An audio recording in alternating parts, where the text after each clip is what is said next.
Okay, good morning, everybody. Let's try this again. Mike Flanagan, Jason Thomas here with you on the main channel here on Bull TV.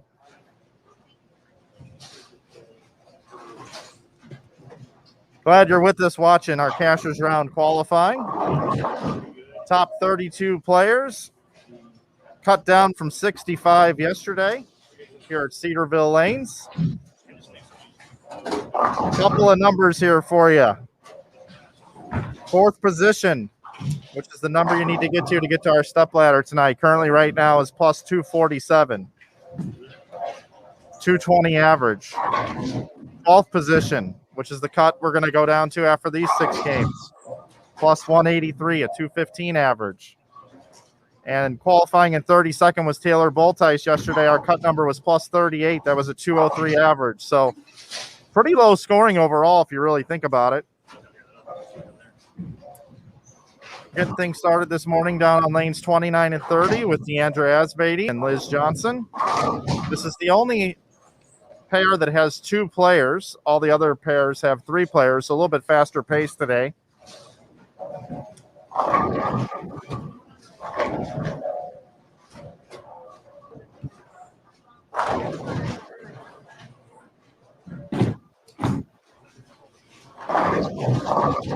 Our tournament leader is Erin McCarthy.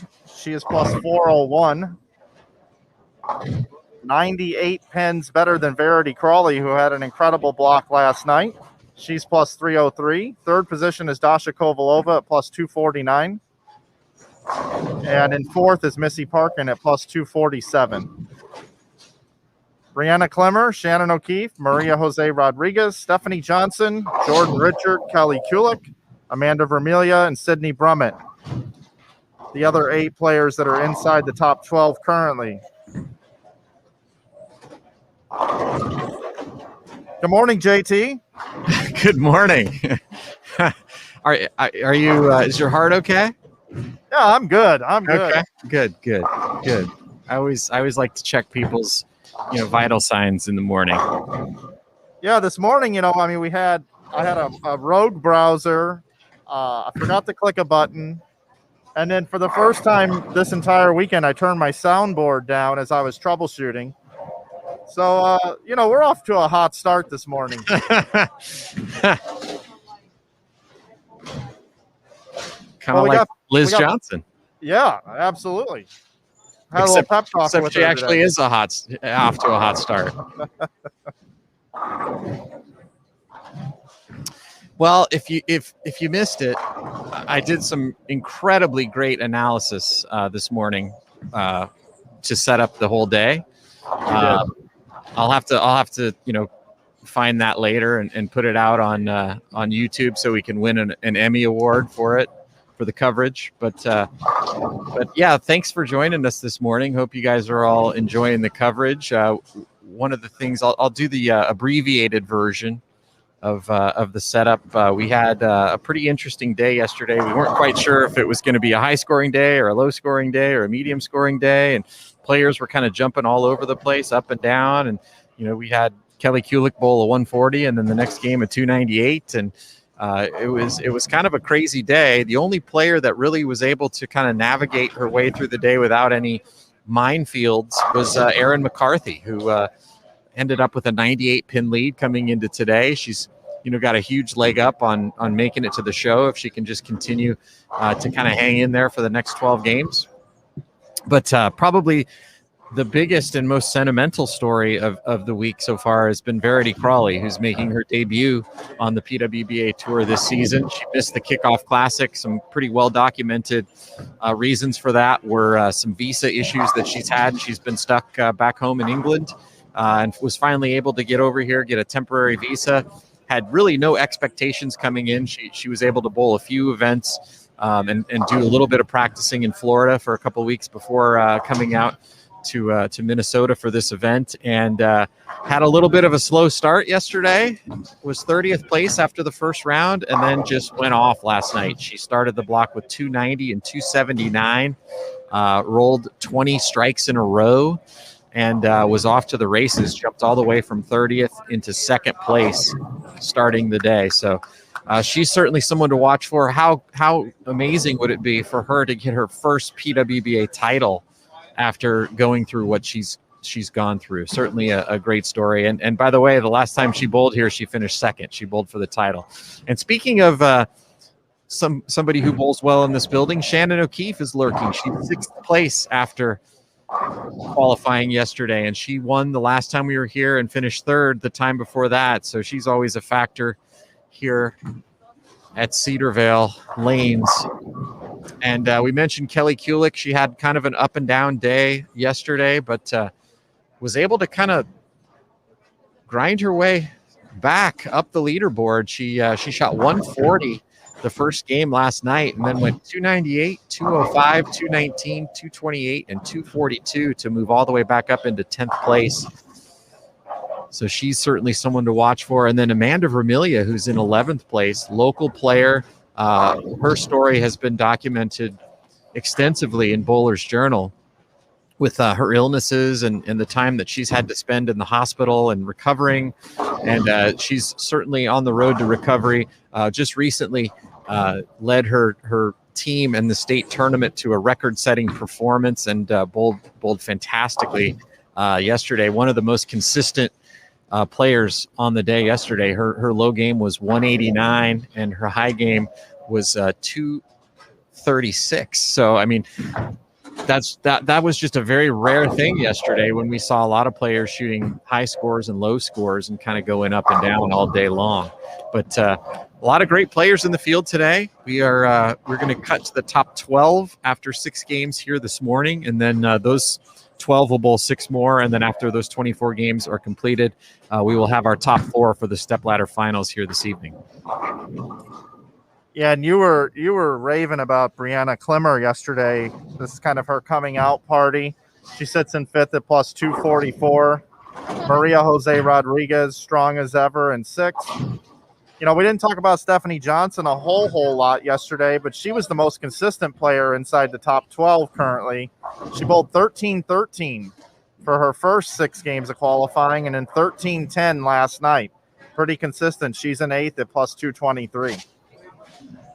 Yeah, and that is, you know, the one piece that I missed in trying to recap my Emmy-winning Open that never made the air was Brianna Klemmer. I mean, how cool would it be if she were to come out in her debut on the PWBA Tour and pull out a win? She had a huge block yesterday evening.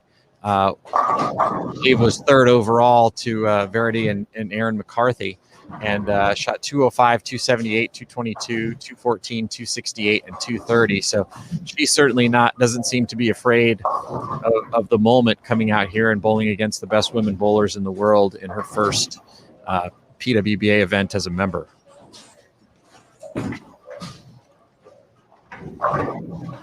JT, you've done a lot of events, as have I.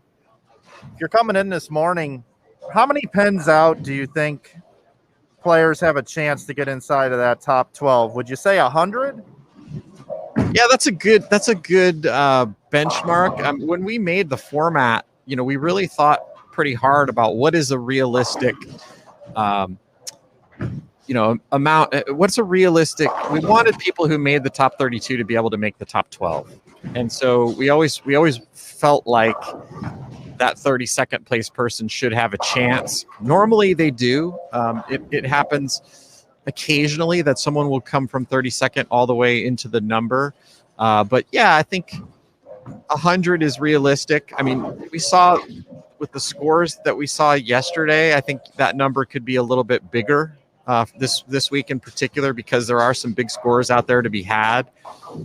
You know, somebody like, a Giselle Pass that has a huge amount of firepower that can shoot a lot of big games, you know, can make a big run. She's currently at plus 103. So she's 80 pins out of that number. So I could see her making a big run. Sandra Gongora somebody who can shoot a lot of big scorers. Brianna Cote, she actually held the 3-game USBC Women's League record for a while. I mean, she could certainly put up a lot of big scores. Valerie Bercier, but yeah, basically anybody I think in the top 32 has a chance to make it into the round of 12 later today. Yeah, especially if they could have a block like Verity had last night.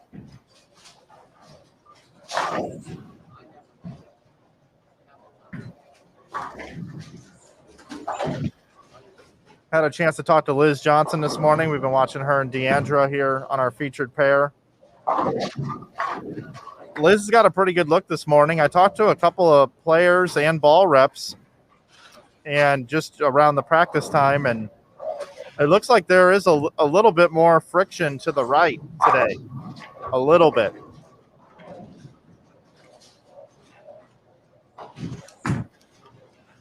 Yeah, that would certainly bode well for some of the straighter players, for sure. Liz has still got 247 left here.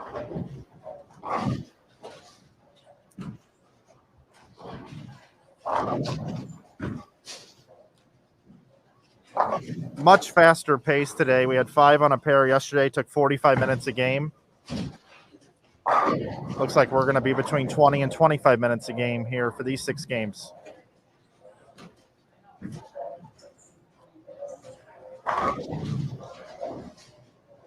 We will be back later today at 3:30 Eastern for the top 12, who will bowl 6 additional qualifying games. Then, of course, our stepladder final tonight is 7 p.m. Eastern with the top 4.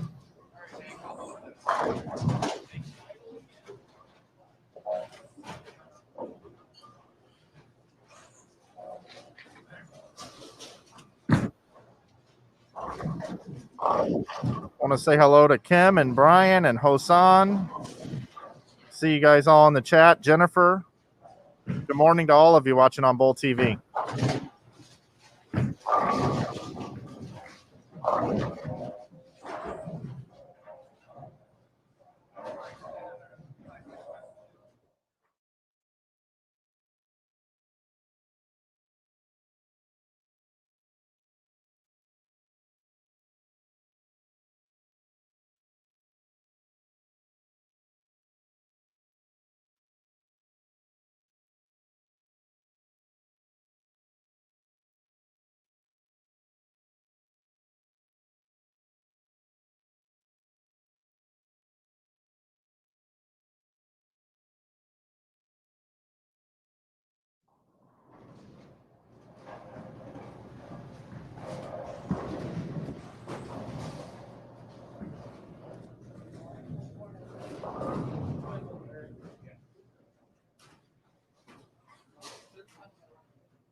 Liz Johnson with a nice start, 247.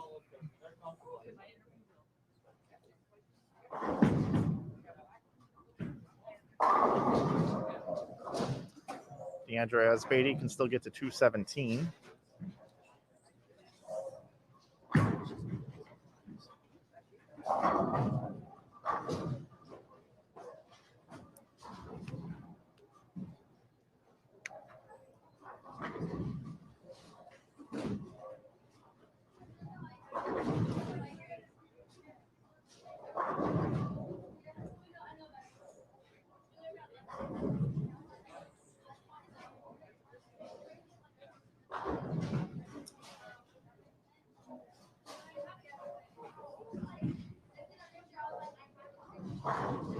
Looking around next door on 27 and 28, Danielle McEwen is on her Phil Balcom Bowl 175.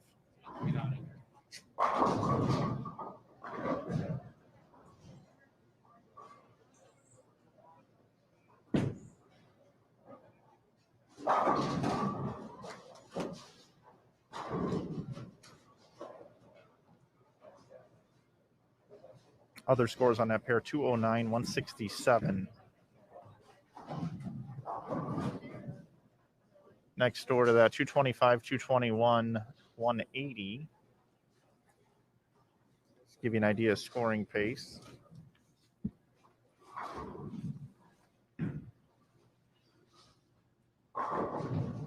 Giselle Pass had 167, 209 for Liz Culkin.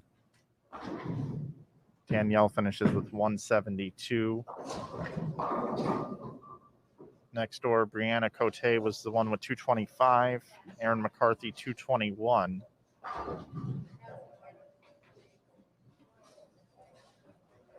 Verity Crawley, 180. Nope, that's not correct. My lane pairing was wrong. Sandra Gongora, 225. 221 for Stephanie Zavala. Lindsay Boomershine started with 180.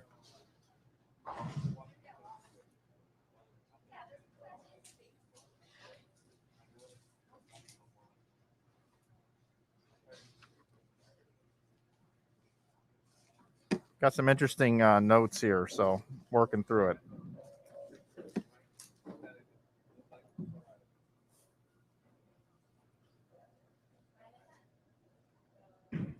I believe I can move us to another pair that does still have some bowling here.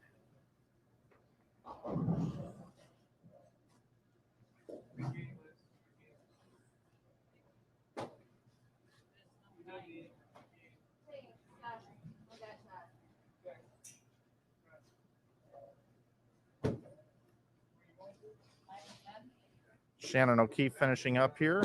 Can still get to 202.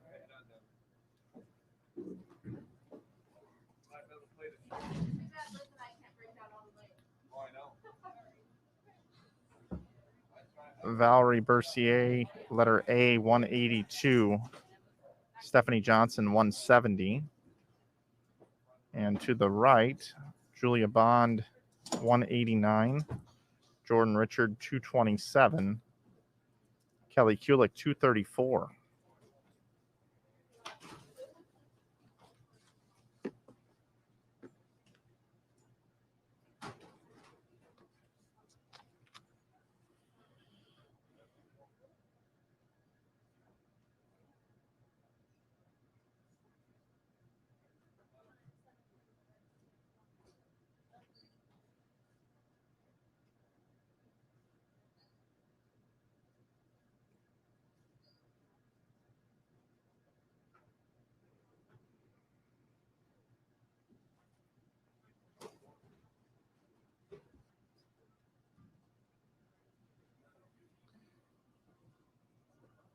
Skip procedure this morning.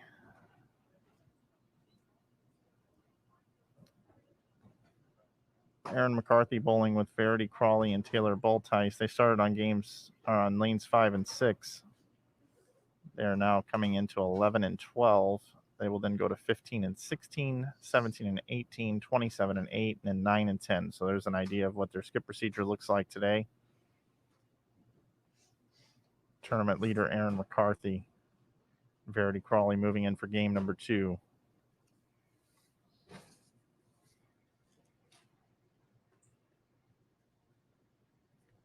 Game 1 only took 25 minutes.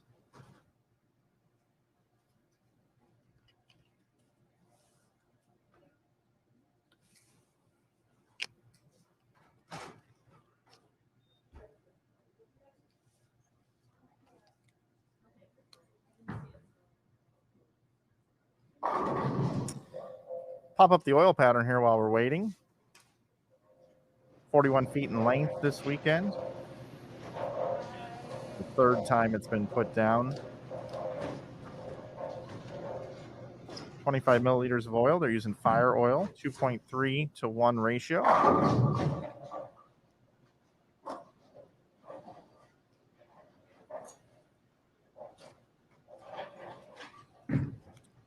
So coming in for game number 2.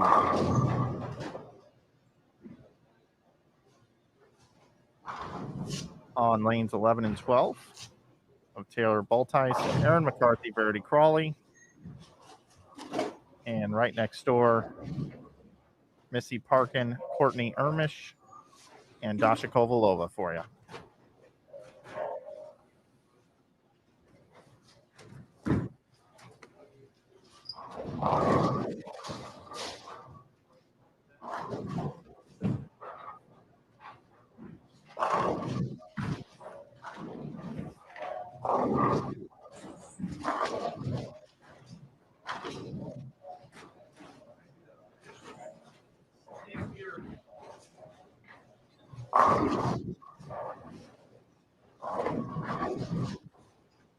If you're looking for scores, they'll be updated over at PWBA.com.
You're watching lanes 11 through 14. This is our PWBA 1 channel. If you'd like to watch lanes 17 through 20, you can head over to PWBA 2. Lanes 25 through 28, PWBA 3. And lanes 29 and 30. Just one pair now, as we're not using lanes 31 and 32. You can watch Lindsay Boomershine, Stephanie Zavala, and Sandra Gongora.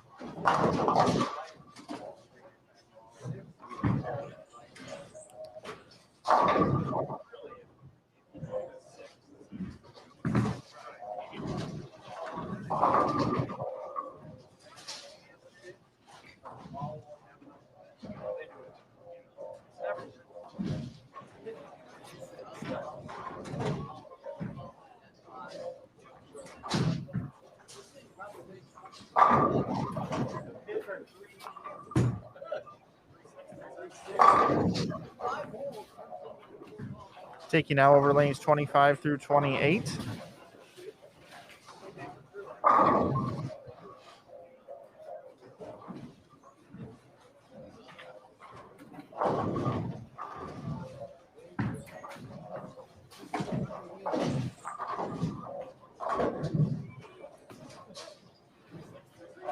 We got Carrie Smith bowling with Amanda Vermilia, Sid Brummett. Right next door, we got Alexis Nair, Abby Ragsdale, and Jasmine Mason.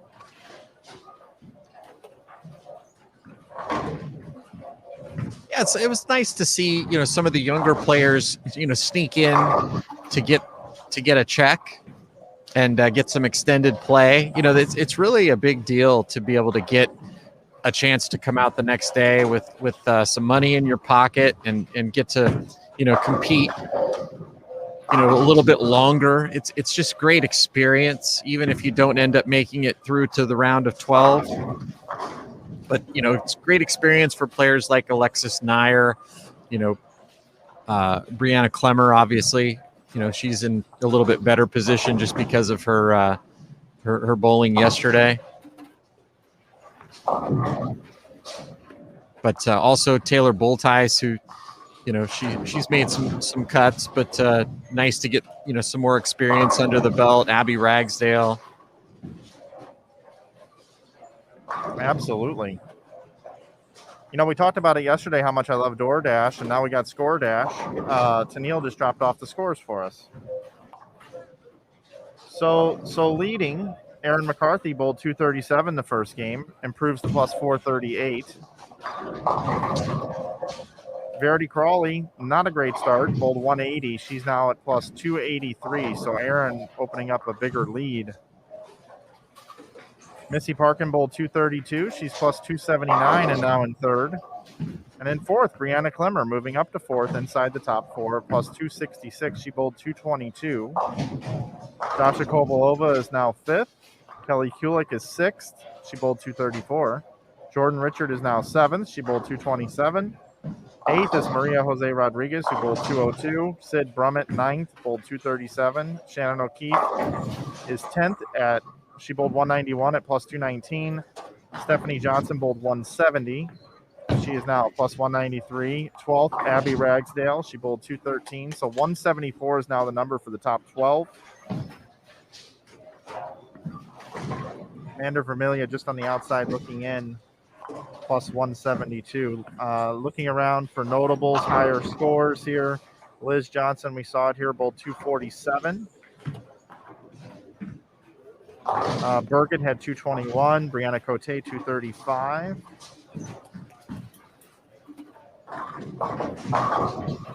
But Liz Johnson has the high game in the building, game number 1 with 247.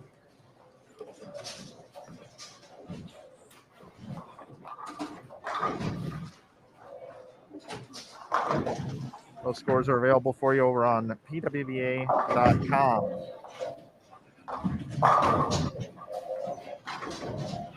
Liz Johnson now 19 pins outside of the top 12.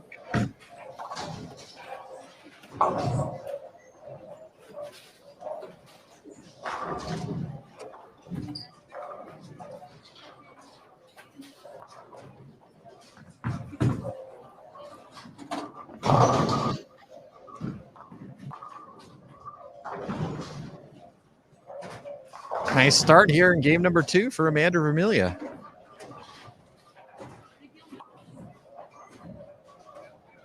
Yeah, as I walked up and down the lanes, Mike, it certainly seemed like the scores were on the lower side. Although, watching here this game, maybe we've got some potential big scores already.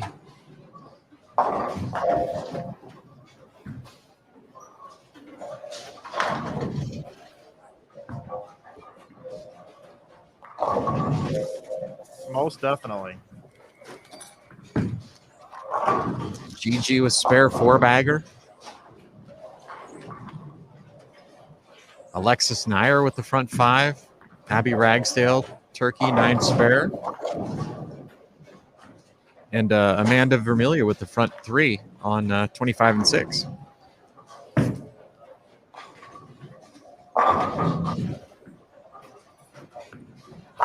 I thought it was really interesting yesterday when we had Matt McNeil on the show, who's local here and obviously one of the top amateur bowlers, and then has had success at the PBA level as well.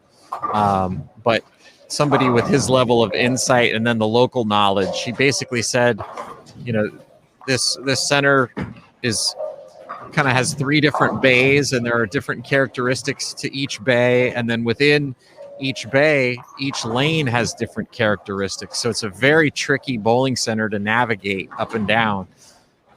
Even if you do have a nice look at times, it doesn't mean it's going to stay that way when you move pairs. And so I think that was the most impressive thing about Erin McCarthy's performance yesterday, was she really didn't have any bad games. Her low game was 193, and she had a couple of really big games popped in there, and you add it all together and it's a big lead.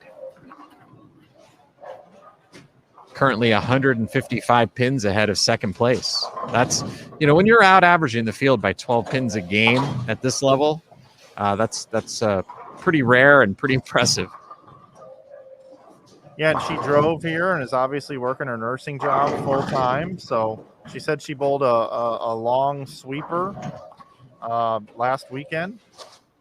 But it is super impressive. You know what's impressive is, as you were talking there, we watched a 210 get picked by Sid Brummett. We saw Abby pick up a washout, and it just speaks to show how great of spare shooters these ladies are.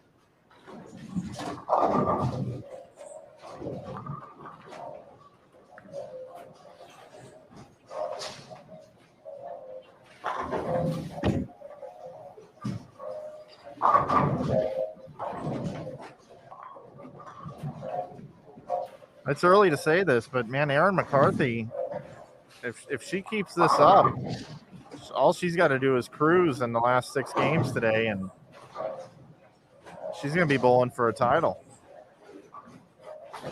Yeah, no, it is, and she's 200 pins clear of the show number right now, which is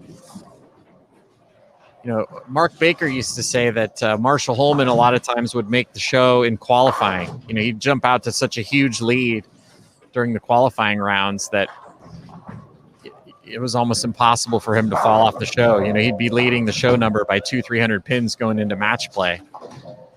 And so that's kind of what Erin's set herself up for here. And, what's interesting is when we talked to her last night, she really can't explain why she's been bowling so well. She hasn't been practicing much. She said she's been bowling league, but her desire to go out and practice has been pretty low because she's been so busy with her job as a registered nurse and doing COVID duty.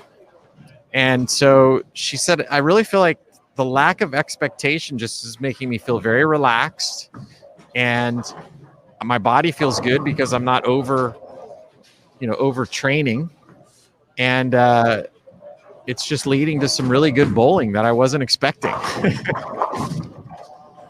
Yeah, she made a company change too, and her and Nathan Bohr have a really good relationship.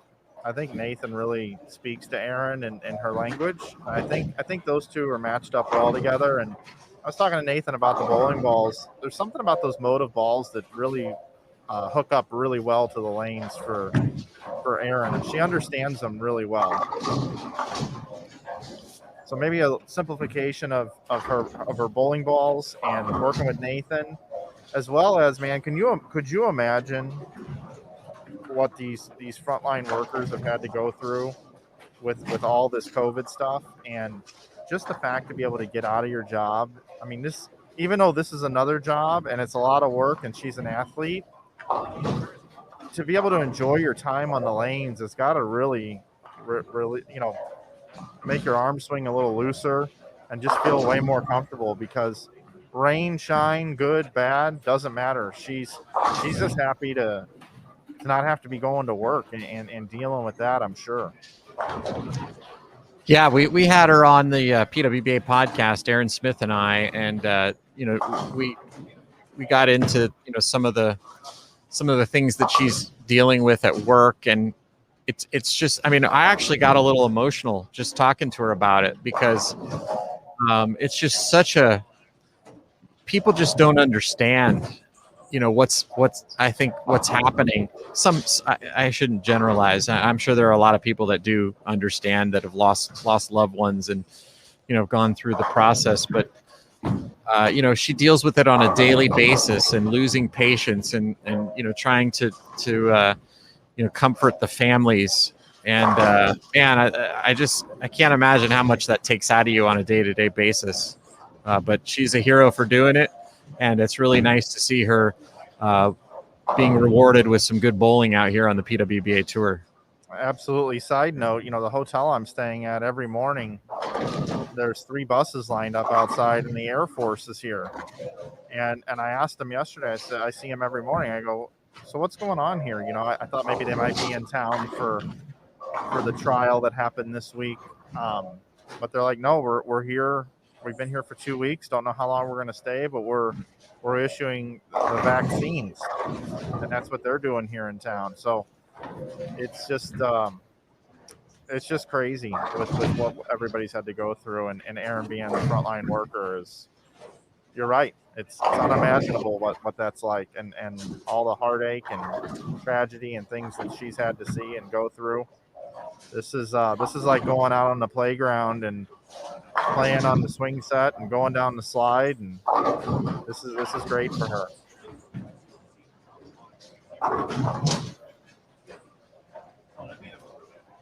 And with the nickname Muffin, everybody loves her out here on tour. She's got a huge fan base, huge following. So does Verity Crawley, though, who's up on the approach right here.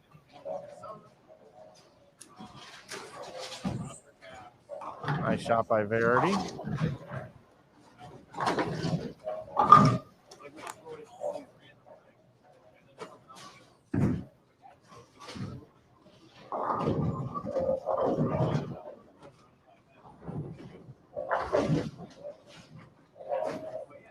To me, it's a lot easier to get in rhythm with less players on the pair, less traffic, less transition. Aaron's bowling ball is just it's just hitting the pins the right way. I don't know how else to explain it. They just fall down a lot for her. Half pocket hits, light hits, high hits. She's got the right ball roll. Yeah, and you know what's interesting, Mike, is we all think of Erin McCarthy as someone who likes to hook it a lot, right? Someone who likes to go left to right and go around the lane. And she actually said, she had a conversation with Kelly Kulick about why they thought, her ball motion was so good. And it was basically because she's been able to keep the ball in front of her. And even though she has a high rev rate and she likes to hook it, she is able to get her ball speed up and keep the ball in front of her. And then that, adds a lot of power to the ball once it makes its transition into the pins. It's not burning up all that energy getting back to the pocket. It's saving it up to hit the pocket harder. And so she's really got a great thing going. She's got good margin for error because she's able to keep it in front of her and play the lanes properly. And then when the ball does hit the pins, it's got a ton of energy. And we're going to get to see it right here. I mean, she's really not. And of course, as soon as we say that, she leaves a lazy blower 710. Well, maybe she'll pick it up. Well, we've been saying, right, all week with the volume of 710s we've seen, somebody's going to make it. We saw Amanda Vermelia leave a 710 on this lane not too long ago as well.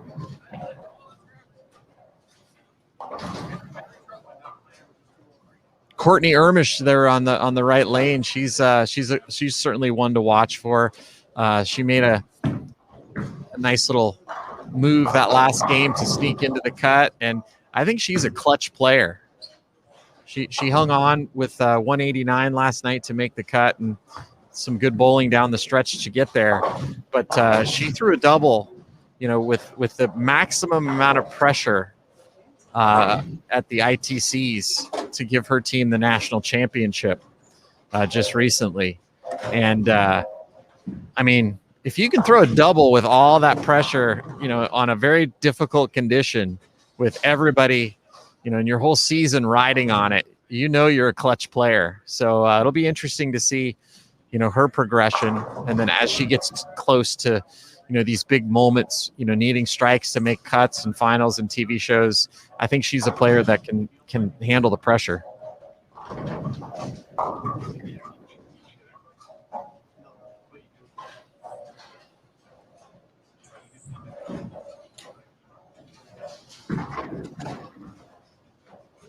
Is it just me, or is Verity and Aaron playing very similar lines on the lanes? Yes, and it certainly seems like Verity is a lot further right this morning than she was to start last night's round, which is pretty normal. As the tournament goes on, typically you'll see the players start further and further to the right, because generally, as the field gets smaller, the lanes aren't going to blow open as quickly, so you're going to need to stay to the right. And then the fact that everybody plays to the right lets you stay there longer. So not too surprising to see what she's doing there, but it probably makes sense as to why she bowled 180 the first game, because that great look she had last night just wasn't there. But certainly has bounced back here in game number 2. She'll be in the 230s with any kind of count.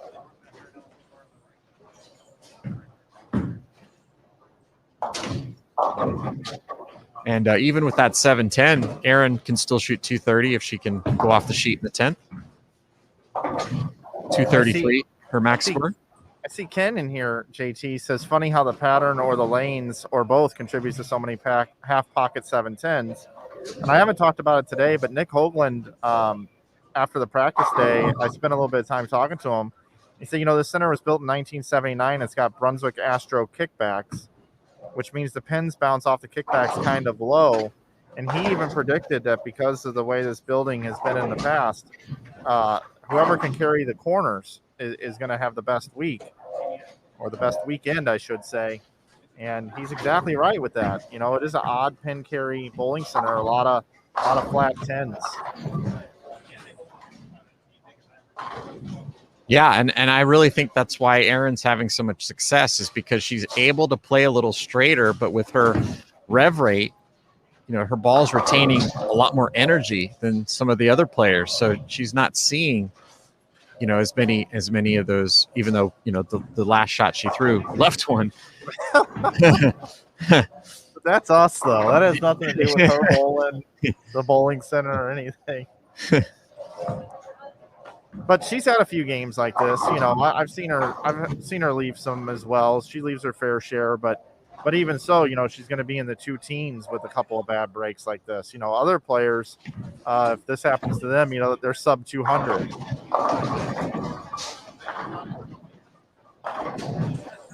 I talked to Shannon O'Keefe, and a lot of these ladies, they journal. They write in their journals. And she's got all the notes from every time she's competed here on the PWBA tour. And she was even telling me, she's like, yesterday I went to 15 and 16, and I know that pair is tighter. So, I went to a different ball. I balled up, and then she's like, and at the end of the game, I went to a Rodman Pearl, and I threw the last 5, and I just should have known that I needed to go to that ball sooner. And I talked to Brian last night. It's amazing how much thought process goes into each and every pair. As you said, Matt McNeil talked about the different bays here, how they play different. Each lane plays different. And journaling's becoming a really big deal. Danielle McEwen does it. I know Shannon O'Keefe does it. Some of the other ladies do as well. And having those notes. So a lot of the young folks that are here, if they're journaling, and maybe they don't make the top 12, maybe they don't make the top 4, but they'll have valuable information that they can use in years to come that can help them with a better finish. Yeah, I mean, the thing that's so fun about bowling, right, in general, is that there really isn't anybody or any defined way to go about attacking your ability to get score. The thing that makes Shannon O'Keefe great is she knows when to be aggressive and when to be patient, right? I mean, she knows if she's well into the cut number and she's on a pair that's a little tricky, but she's controlling the pocket and maybe not carrying as well as she would like, she's okay with just grinding out 2-0 that game or 190 and not making a risky move to try to shoot 250. And so, but sometimes she knows she has to be aggressive. And so she's always got, a plan, but she's also willing to change the plan. And that's what makes great players great.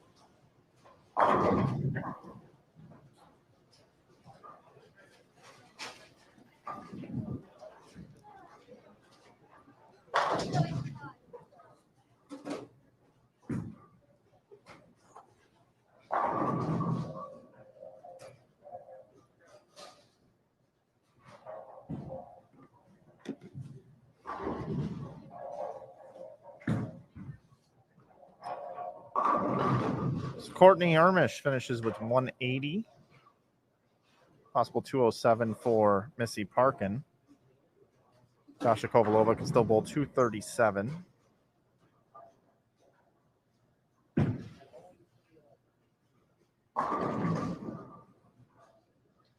was 235 for Taylor Boltice. 220 for Aaron McCarthy. 231 for Verity Crawley.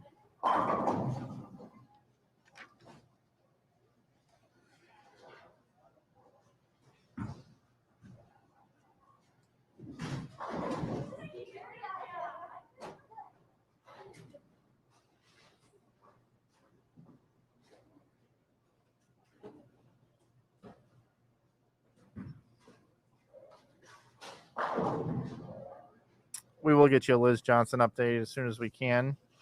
Yvonne? I actually talked to Liz this morning. I've known Liz for a long time. I streamed a lot of bowling tournaments in the Midwest when there was no women's tour, and Liz bowled a lot of them against the guys. Got to know her really well.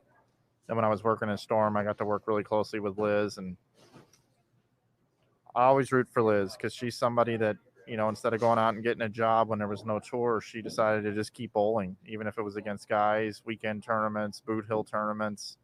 She bowled everything she possibly could. She was a weekend warrior through all those years, and you got to hand it to her. She has stuck with bowling. She's dealt with a little bit of injuries as she's gotten a little bit older.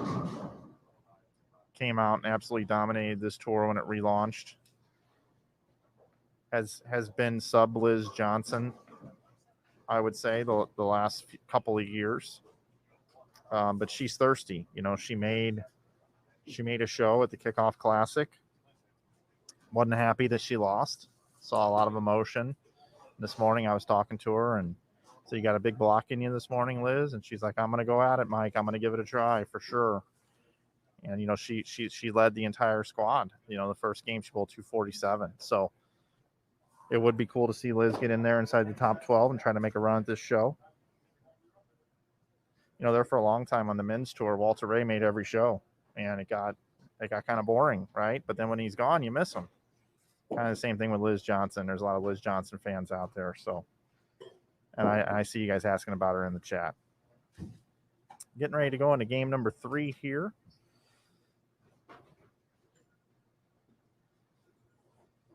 Don't have anybody bowling right now.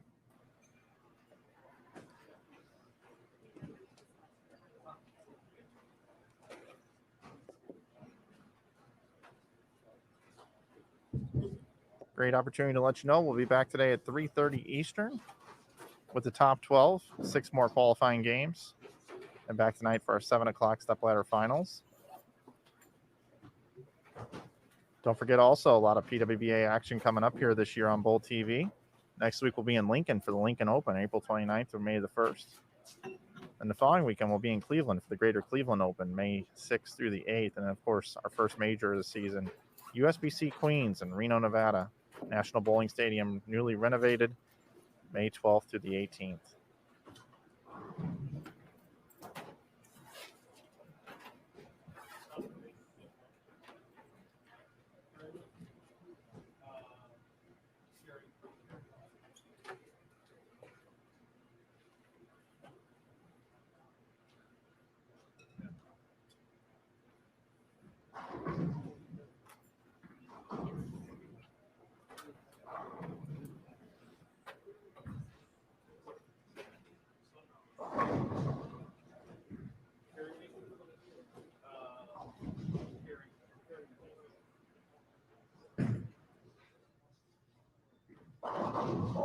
Hi, everybody.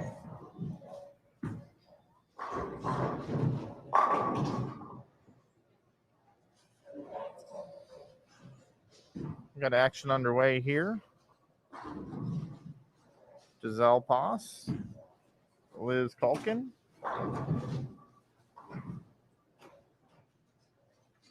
Danielle McEwen, and you're asking about Liz Johnson. We got Liz Johnson, Deandra Asbeatty. We'll hang out here for a little while.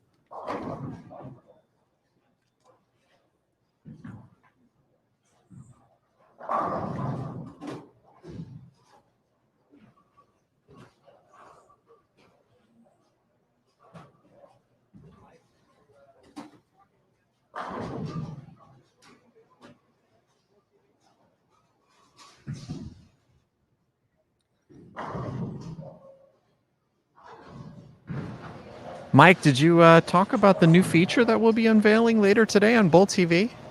No, but I just saw the question here. Yeah. I do have some notes on it, but I think you might be a little more well-versed in what it is we're rolling out here today.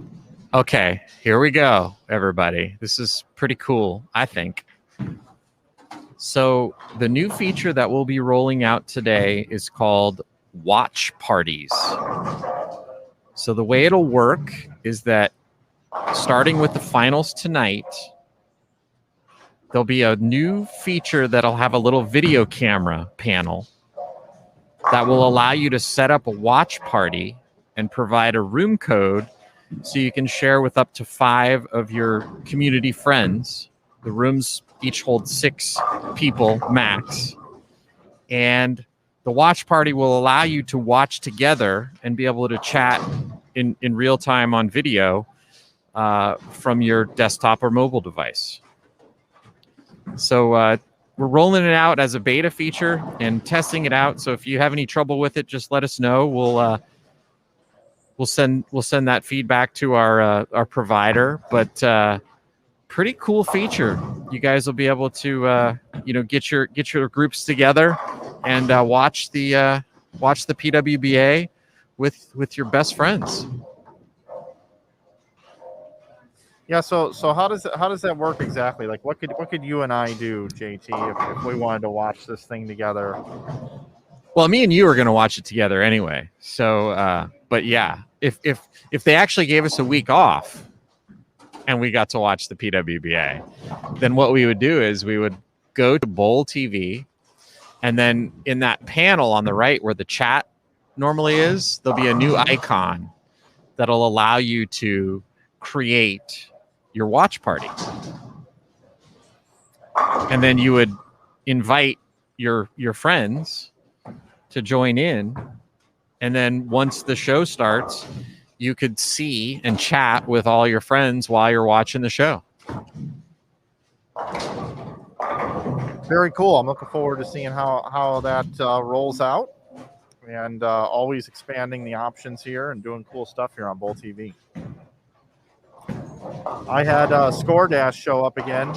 I ordered a game after 14 total games here. The scores. So I ordered them, and they were just delivered by Tennille was my driver. Score Dash. Yeah, plus 458. Aaron McCarthy. She's the leader. Verity Crawley is in second at plus 314. Brianna Klimmer is now up to third at plus 301. She started the day with 222, 235. Maria Jose Rodriguez with a big game, this second game this morning, 257. She's now up to plus 287. So 287 is the number to make it into the top four. We're cutting to 12, but always like to keep an eye on the top four. One pin behind now is Missy Parkin. She sits in fifth at plus 286. Dasha Kovalova is at 278. Jordan Richard in seventh at plus 234. In eighth, Kelly Kulik at plus 228. Ninth, Shannon O'Keefe at plus 227. 10th, Abby Ragsdale at plus 196. 11th, Liz Johnson now inside the top 12, plus 191. She bowled 236 her second game, those of you that were asking. And Stephanie Johnson is now in 12th, plus 186, and she's going in the wrong direction. She bowled 170, 193 to start her day. Burgett is actually tied for 12th with her, also at plus 186.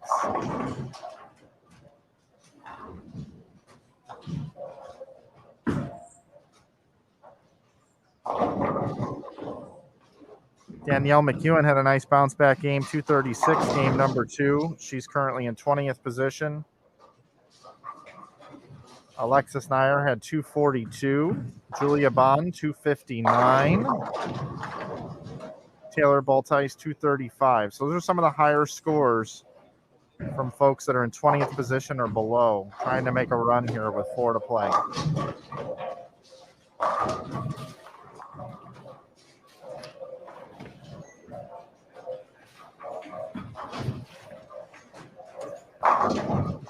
Speaking of Stephanie Johnson, she's got a double to start this game.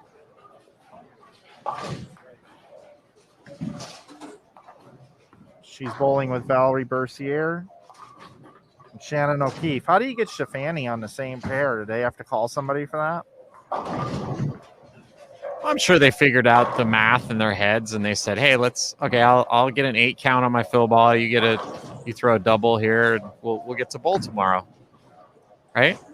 I'm sure that happened yesterday. Absolutely. Next door, we got Julia Bond, Jordan Richard, and Kelly Kulik. Kelly making a nice little run here.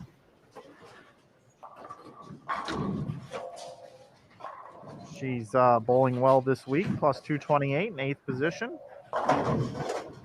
But yeah, Mike, if you look at that standing sheet, you can see the scores have kind of tamed down quite a bit.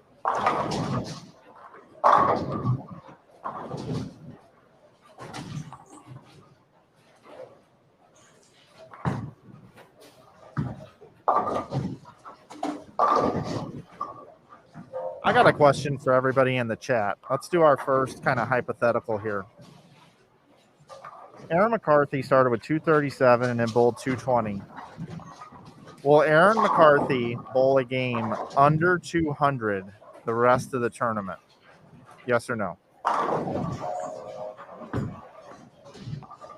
And I'm going to start off by saying no.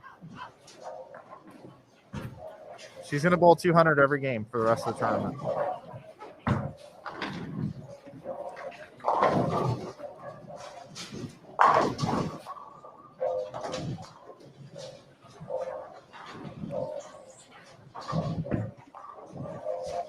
She's just been steady. Yeah, I remember. That's a good goal, Mike. And I don't know if she's thinking about it that way, but I remember when Tiger Woods won his first Masters and he had a big lead going into the last day, and he set a goal for himself that last day, which was very simple. Do you remember what it was? Was it no bogeys? No bogeys. And, you know, with the lead that Aaron McCarthy has right now, if she just doesn't make any bogeys, she's probably going to lead the tournament.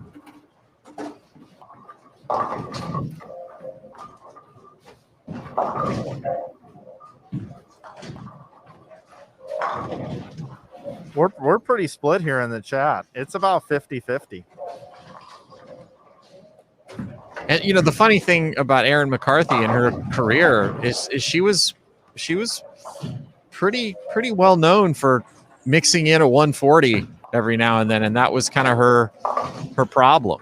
You know, it was, you know, Aaron's a great player, but you know, she has a tendency to throw in a 150 at the wrong time, and that's kind of what's kept her from winning more titles out here on the PWBA tour. But it just feels like her attitude is different now. You know, she doesn't panic when she hits a pair she doesn't like.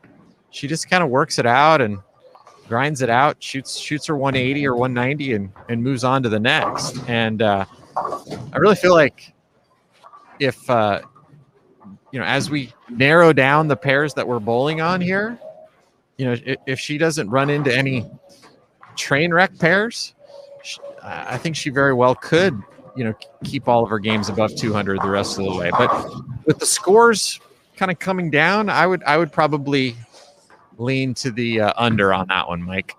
Okay. Well, I'm going to give you a little data here.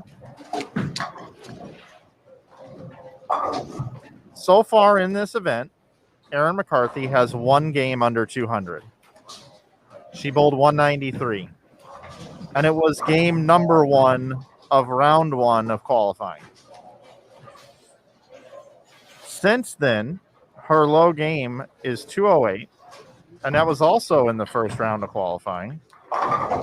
In round 2, her low game, JT, she bowled it twice, 226. That was her low game in round 2. And so far this morning, 237, 220 to start. She's got the entire bowling center figured out. There is not one bay or one pair that is going to get in her way. Book it right now. She will not bowl under 200. Okay. The other thing too, Mike, that you may not be factoring into this is sometimes when you've got a big lead and you don't need to keep your foot on the gas, you let down and, you know, shoot a 170 or 180 in there because you don't really need to keep shooting 230. So don't forget to factor that in. Meanwhile, I've just been saying all this as a distraction so that we can continue to see strikes on our screen. Yeah, Jordan Richard off to a quick start, front 6. Julia Bond, 4-bagger. Kelly Kulik, nice game going, possible 259.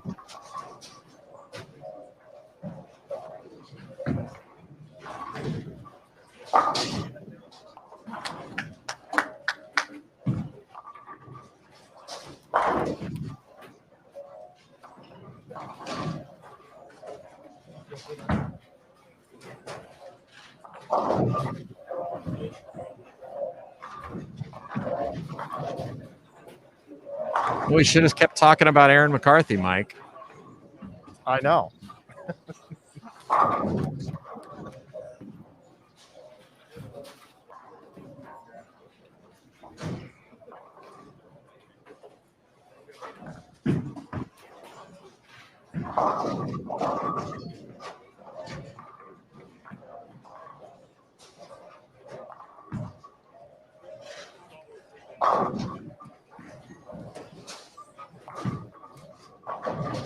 Another 10 back for Julia Bond. There's been one thing that I've been refraining from saying because I'm sure she's heard it her entire life and is probably sick of it. But I wanted to so bad just say Bond, Julia Bond. Yeah, I'm sure she's heard that one a few times. Yeah, so I was trying to find something new, but since she won our last event, she could fire off a couple wins this year.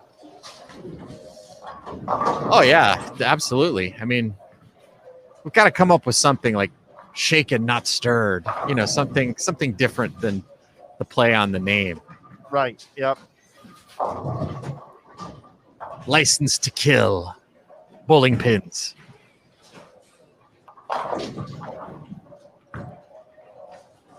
I'm kind of digging Kelly Kulik's ball reaction.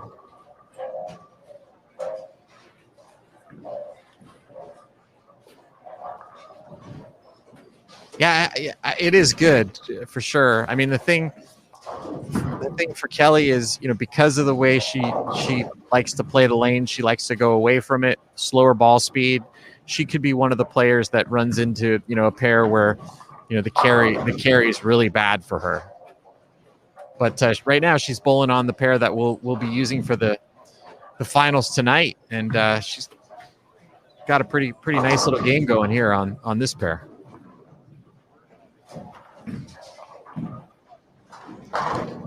Out of all the players inside the top 12 currently, there are two that are averaging less than 200 through 2 games today.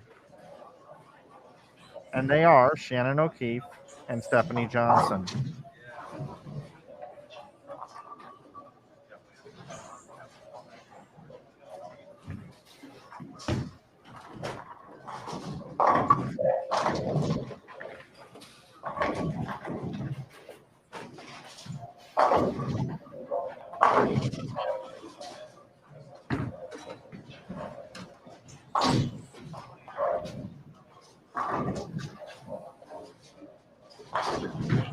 JT, I'm going to put you on the spot here.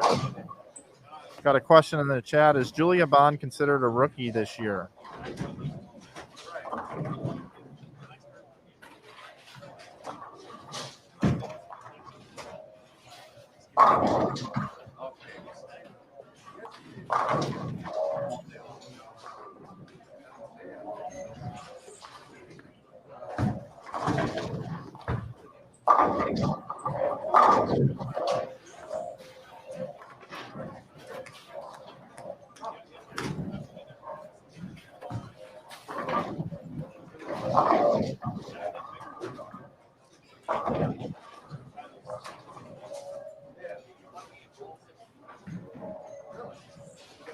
Selwyn wants to know. No, she was a rookie in 2019, Mike. Thank you, JT. Yeah, no problem.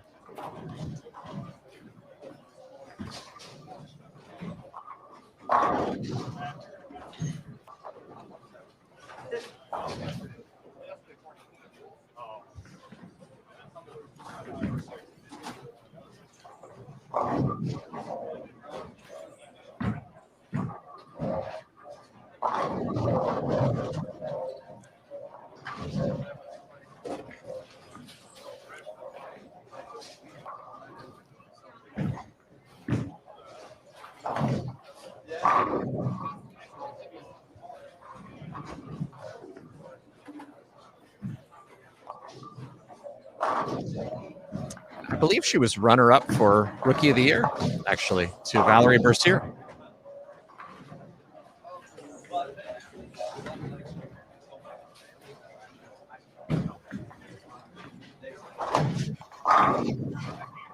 Time flies when you're having fun. I remember Julia bowling for Nebraska like it was like last year, but it wasn't.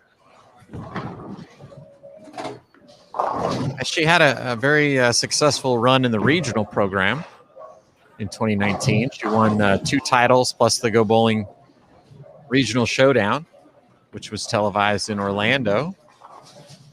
Another great shot there for Julia.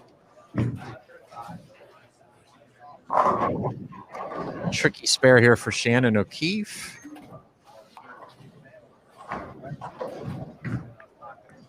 Just more of that great spare shooting we see. Yeah, she just keeps giving herself chances. You know, she's obviously not very well lined up today. Maybe doesn't have her best stuff, but she's just hanging in there. Kelly Kulik getting the 7 out there. Arm swing looks good for Kelly.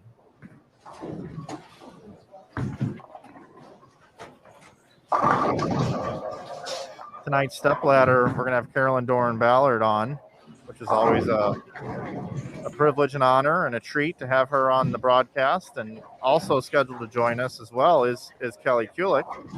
But there is one way that Kelly Kulik will not join us tonight. That's if she makes the top 4. Yes, and I'm sure she's pulling very hard for that not to happen or happen. Yeah, I think she wants to make the show with bowling shoes on. Yes.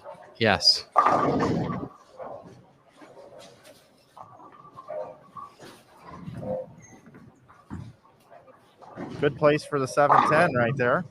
257. Yeah, three strong games here on this pair on 27 and 28. Jordan Richard can get to 252. Julia Bond with 232. So nice trios game here. Yeah, and Jordan Richard really just had two bad shots. And Valerie Bercier, who was finding herself at the bottom, looking up. Yep. Is going to put together a huge game here, and not sure if it, gives her a chance still, but certainly much better than it was going into this game.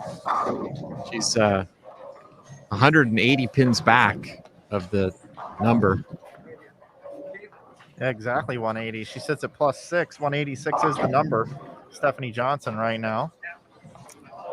But she can go off the sheet here. It would get her within probably 120 with 3 to go. That's possible. It's still doable.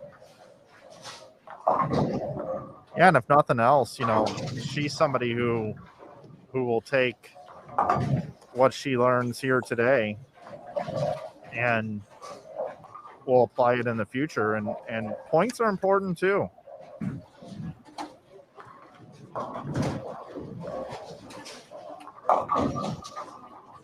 She's throwing it great, and she's made this pair look real easy. And her counterparts, who are both inside the top 12, have struggled on this pair. So she's got something that they don't.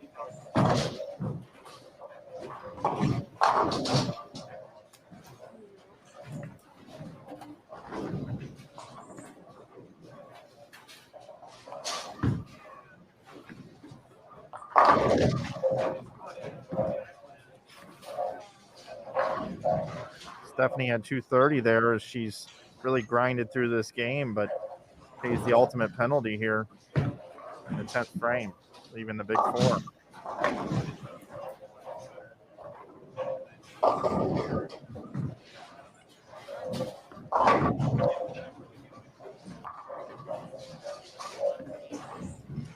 Valerie's just fun to watch bowl. Just such a smooth rhythm, everything, perfect fundamentals, perfect balance. It's just like a textbook. Yeah, and you don't see 270 on the nose very often. That's a hard score to bowl. There's 2 ways to do it, and it's the way we just saw her do it. And there's also a gutter spare, and the rest strikes are the 2 ways to bowl 270.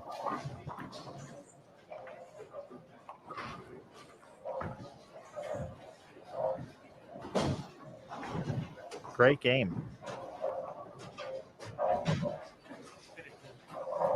She's now plus 76. Move up a few spots.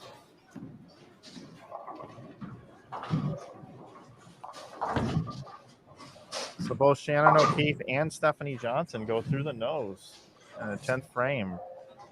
Both leaving the 4 and the 6 and the 7. Stephanie also left the 10.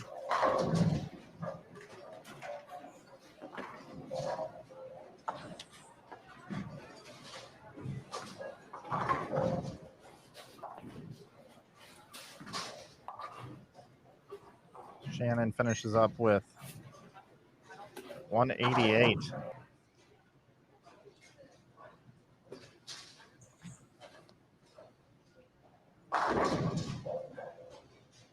Liz Culkin with 236 now. Giselle Poskenbull 181.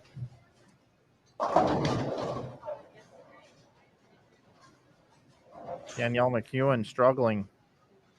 Best she can bowl is 168. Looks like Deandra and Liz had 199 and 191 game 3.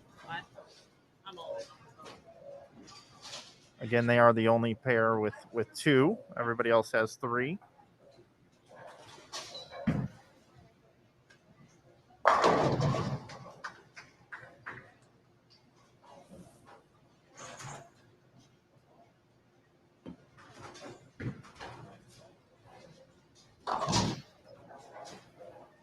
Really bad break there for Danielle, 479. I did talk to Danielle this morning a little bit. She was one of the first players here, and she's been dealing with that foot injury. She is still wearing a tennis shoe on her push-off foot. And she did say that she was in some pain yesterday, but not enough pain that she couldn't compete. She said that when she practices, it doesn't hurt as bad as it does as in competition. And we kind of talked about that a little bit. And it was probably the pace of play yesterday, long days, and just everything you're going through emotionally with bowling on tour as opposed to just practicing. But the foot not feeling amazing right now for Danielle, so she is not 100%.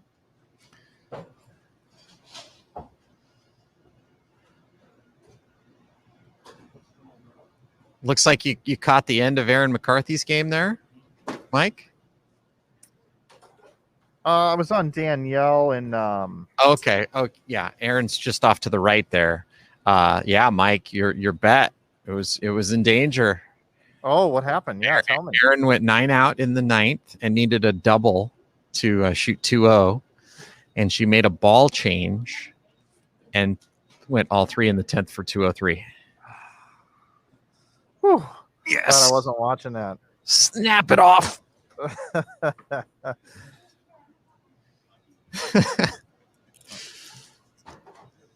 So I would assume 270 was the high game in the building there. Well, there was a rough game walking across the building.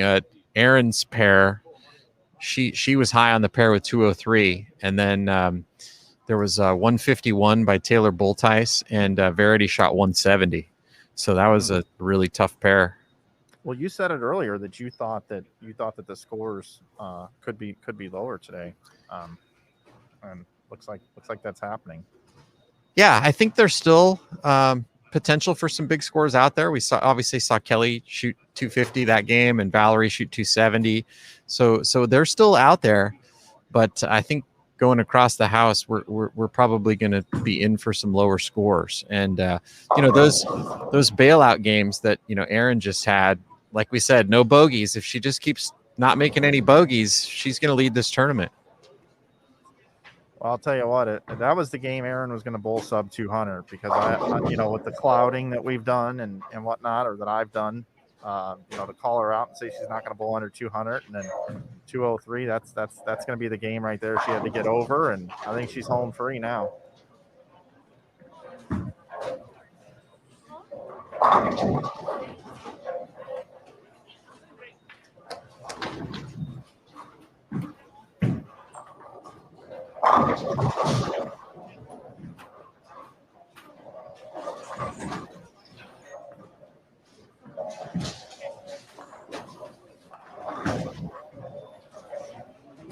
Again, we're looking to cut to the top 12, everybody. 32 players out there. They all cashed here today. We had 65 suit up yesterday. Be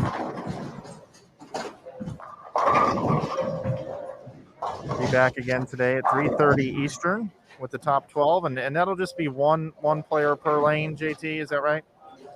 Correct. And what pairs will we have in play for that? I know you've got the planogram somewhere around there. Keep putting them on the spot here. I know we got to move a couple cameras around and that for you guys. Yeah, we've got 15 and 16. That's where we're going to start. And then we'll have 17 through 20, just like we've had all the way through the tournament. And then 25 through 29. Or 29 and 30, yeah. Okay. So we'll just move our 11 through 14 over to 15 and 16. Get a shot of that. We'll have all the pairs for you.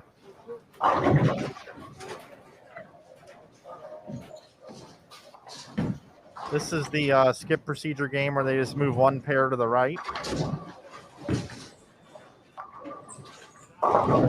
This is kind of interesting to me. Shannon and Stephanie and Valerie on 25 and 6. Stephanie and Shannon struggled, and Valerie bowled 270. And now they're moving over to a pair where we just saw 700 bowled by the three ladies. So is this a better pair? Nick said in the chat, Nick Hoagland, yesterday, that 27 and 28 is one of the best pairs in the house. So look for a bounce back from both Shannon and Stephanie.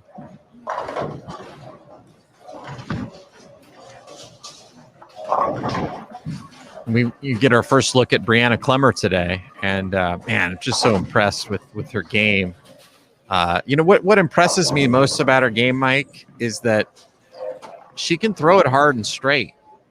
With all that rev rate, and she can also slow hook it, and she can do everything in between. And so there's just so much potential there to be able to contend every week. It's just a matter of working through the strategy of what's called for in a given week and using it. Speaking of Brianna Clemmer, my score dash has arrived. Aaron McCarthy is your tournament leader after 15 games at plus 461. Moving up to second place is Brianna Clemmer at plus 336. Brianna opened up with 692 this morning, real steady, 222, 235, 235. In third is Maria Jose Rodriguez at plus 321. Fourth, Missy Parkin at plus 320. Fifth is Dasha Kovalova at plus 313. Sixth, Kelly Kulik with that 257 game, moving her up to sixth now, plus 285. She's 35 off the show. Verity Crawley now down to seventh at plus 284. Jordan Richard in eighth at plus 275. Abby Ragsdale. Pretty solid morning for Abby. 213, 222, 223. She's in ninth at plus 219. 10th is Shannon O'Keefe at plus 215. 11th, Sid Brummett at plus 200. And Amanda Vermillion now inside the top 12 at plus 190.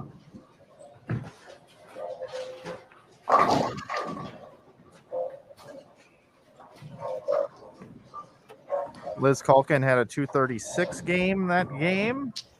Julia Bond had the 232 that we saw. Valerie with that big 270 moves from 32nd all the way up to 25th.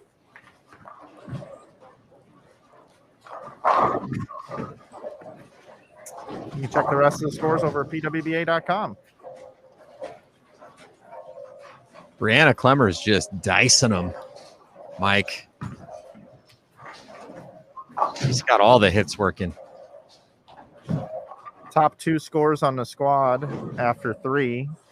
Maria Jose Rodriguez, 693 to start. Brianna Clemmer, 692. Kelly Kulik, 684.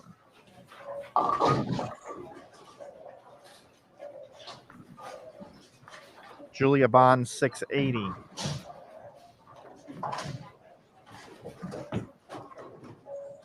Someone's asking about the points in the chat, Mike. The points that are appearing, next to your name, and that's another new feature that we're beta testing. We're keeping tabs on you guys, see how much you're watching. At some point, we will have our own leaderboards for our viewers. Oh, no kidding. Yeah. Yes. So it's exciting. I wonder how I'll do. I'm at plus 1105 right now. I think that's pretty good. You're at 1105? Yeah. I don't know. Is that good? Well, it's 5 times what I got. Is it? That's okay. But, what's the scoring pace? Yeah, I don't know. How about we do this, everybody in the chat?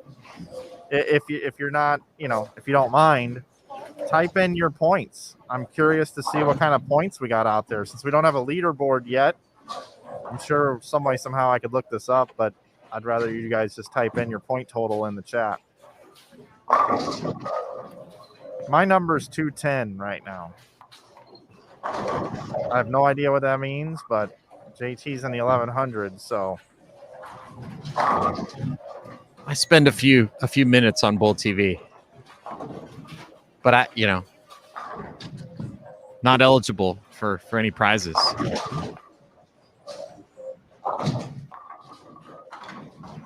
My prize is getting to watch. I get the best seat in the house.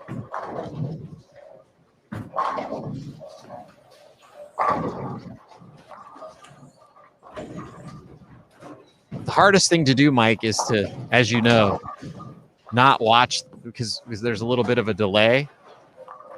I want to watch and see what happens before it shows up on our broadcast.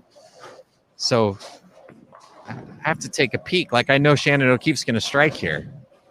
See? Yeah, I do see. I know Brianna Clemmer's going to leave a bucket on this shot. God, look, I'm so good. I'm so good. If you ever wanted the most annoying commentators in the world, we could do that for an entire game.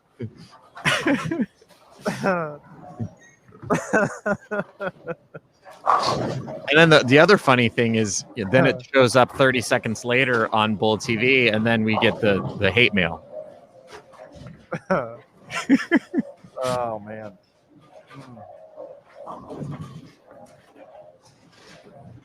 Well, hey, thanks everybody for typing in your numbers. I've been kind of looking through these numbers. They're kind of all over the board. I don't think anybody's got your score though, JT. 710 master.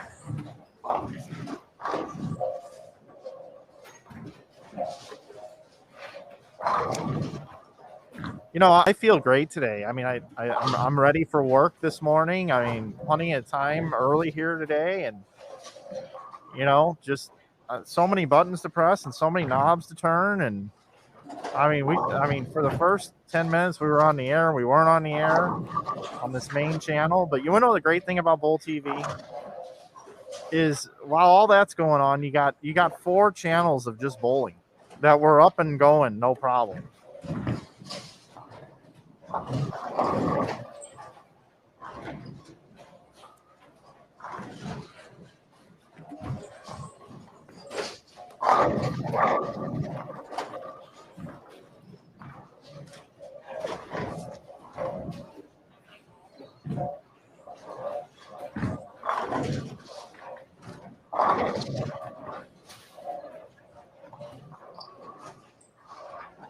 I want you to really pay attention to how hard Brianna Clemmer is going to slap the 10 out on this shot, guys. That is not happening across the building. No, it's not. So, man, that looks awfully good to me.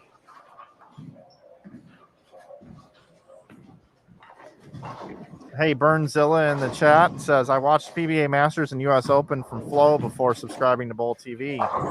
Otherwise, I'd have more hours logged. Ah, Well, Vern, two things for you. Number one, thanks for signing up for Bowl TV. We know you didn't have to, and we appreciate you doing so. Secondarily, these points are just points right now. So log as many as you can. And, we just appreciate you being over here. So you'll get your points up there. We see you in there.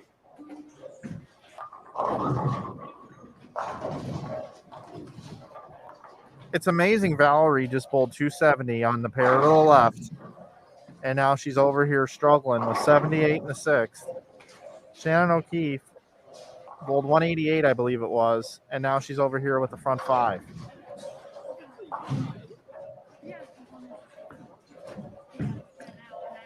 that's the thing about this sport that is so confounding sometimes. Man, her Brianna Clemmer's ball is hitting like a medicine ball. It's hitting like it weighs 40 pounds. But, you can bowl 150 on TV, but I guarantee you if they gave you another game, like we see out here during, the qualifying portion, player figures it out, makes an adjustment, makes a ball change, shoots 250.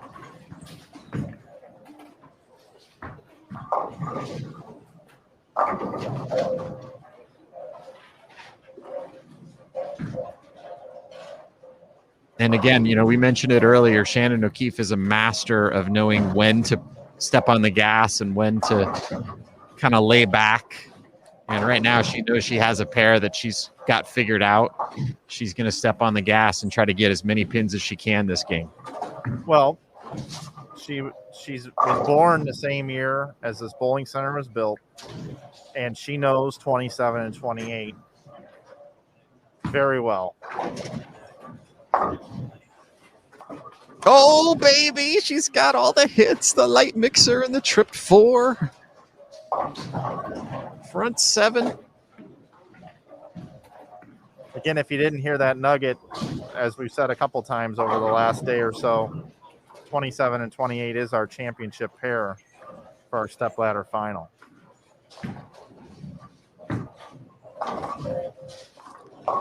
Someone asked what Brianna Clemmer's ball speed is. It's like Mach 2, Mach 3. It's fast. But if I had to guess, I would say it's upwards of 20 miles an hour right now. I always struggle with trying to figure out what ball speed is because so many scoring devices throughout the country aren't calibrated correctly. My ball speed's all over the place when I go bowling. And, I think on the TV shows, isn't it calculated in like the first, like the lay down, like the first few feet is your ball speed because the ball does slow down as it goes down the lane? Yes. So off her hand, what you're saying is it's about 20 miles per hour? I would say so. I agree with you. I mean, if you're pushing 20, that's fast. Oh yeah. Yeah, she's almost taking the pattern out of play. I mean, she's hooking it a little bit. But her rev rate's so high, it still reads. And it hits hard.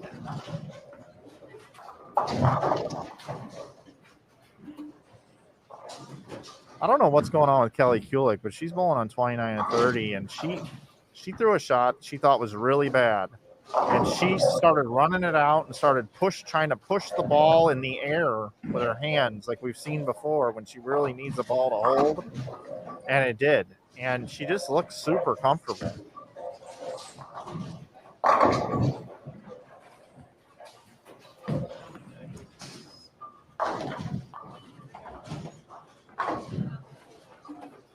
If Shannon gets this one here, I'm going to have to get the camera ready. I'm going to have to dust it off.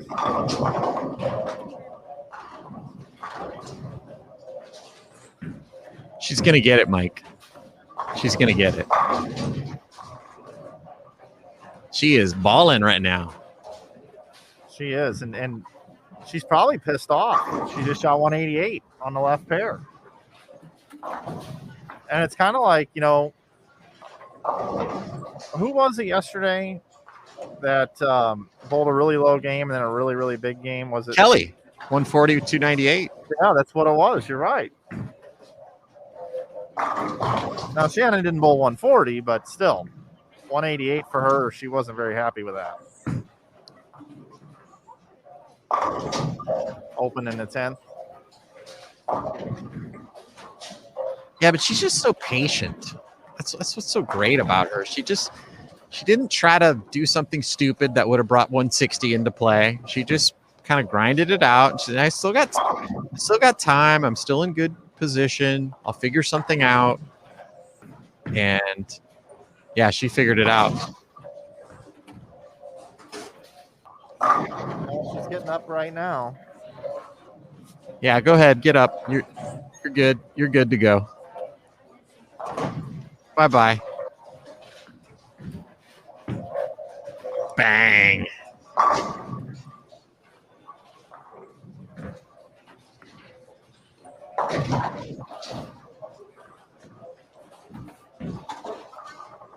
Yeah, that's a good comment in the chat by James. It would be interesting to see Shannon and Brianna bowl each other in the finals. Yeah, certainly. It would be like watching Obi-Wan fight Luke Skywalker.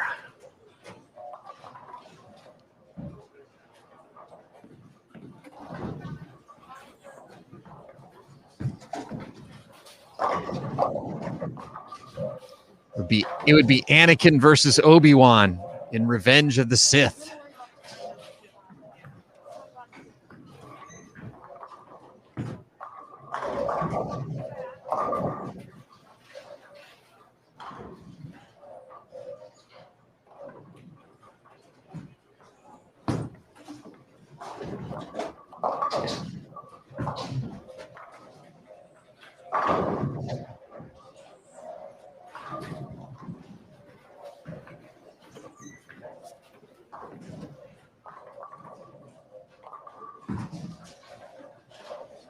All right, folks, you're watching Bowl TV, game number 4 of 6 here today. After this round, we'll cut to our top 12. You're watching Shannon O'Keefe with the front 9. And Shannon currently in 10th place. She's the defending champion here at Cedar Vale Lanes. And needed a big game here to get herself back in the mix. She was 105 pins out of 4th, which is going to be the cut line later today for our stepladder finals. And she could make up a lot of that ground here with a couple more strikes.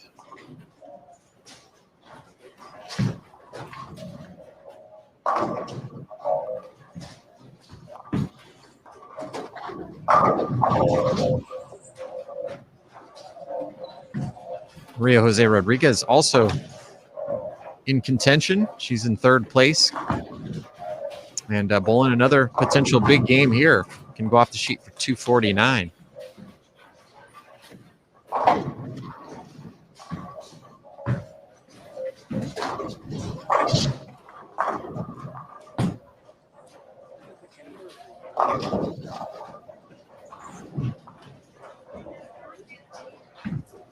All right, here we go.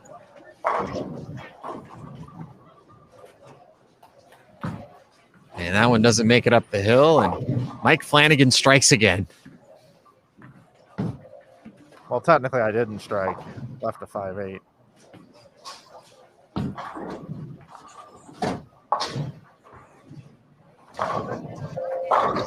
The black cloud. But with a spare and a strike, it'll still be 278, which is going to help Shannon's cause quite a bit, move her up the board, certainly make her feel safe about that top 12 number. But I'm sure she's got her sights set on making another stepladder finals here at Cedar Vale Lanes. She's made it the last 2 times we've been in the building. Finished 3rd and then won the last time we were here back in 2019.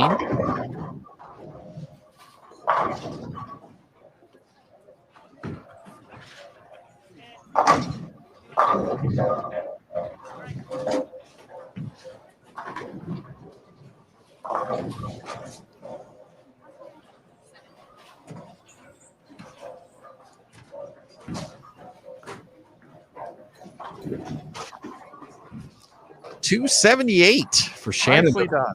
Yes. Making her move.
Gonna move over here.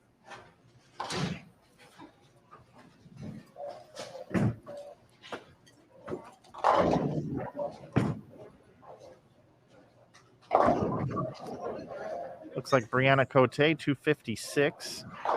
Burger can bowl 212. Jennifer Hockersack, 210. Next door, Giselle Poss bowled 159. Danielle McEwen can bowl 204. Liz Culkin, 244. So, Liz Culkin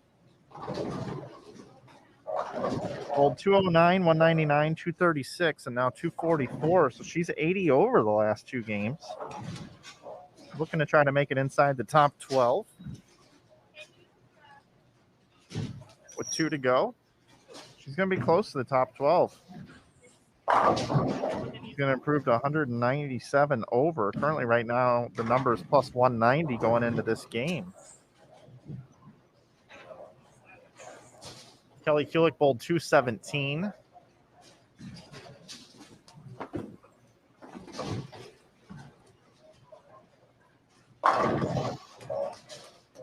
Julia Bond had 228. Jordan Richard had 218. That was over on 29 and 30.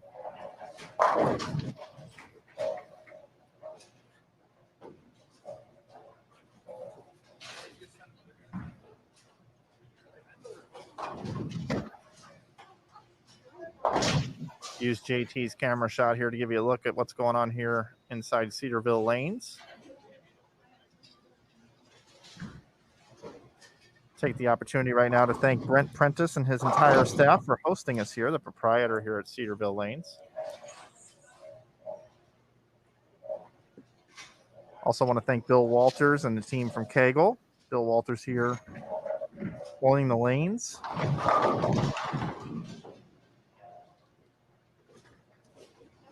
Of course, Tennille Milligan, our Director of Operations for the PWBA Tour. Caitlin Nelson here as well.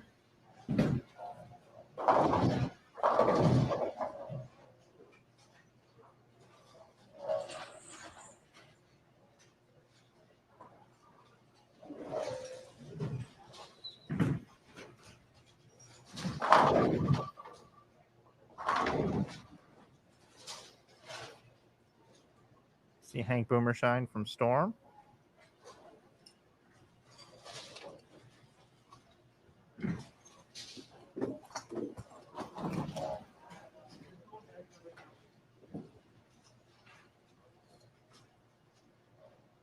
No bowling down here on this end of the center currently.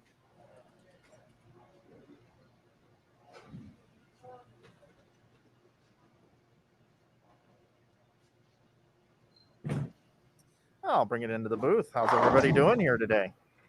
Thanks for hanging out with us here on Bowl TV. A couple more games to go here before we cut to our top 12.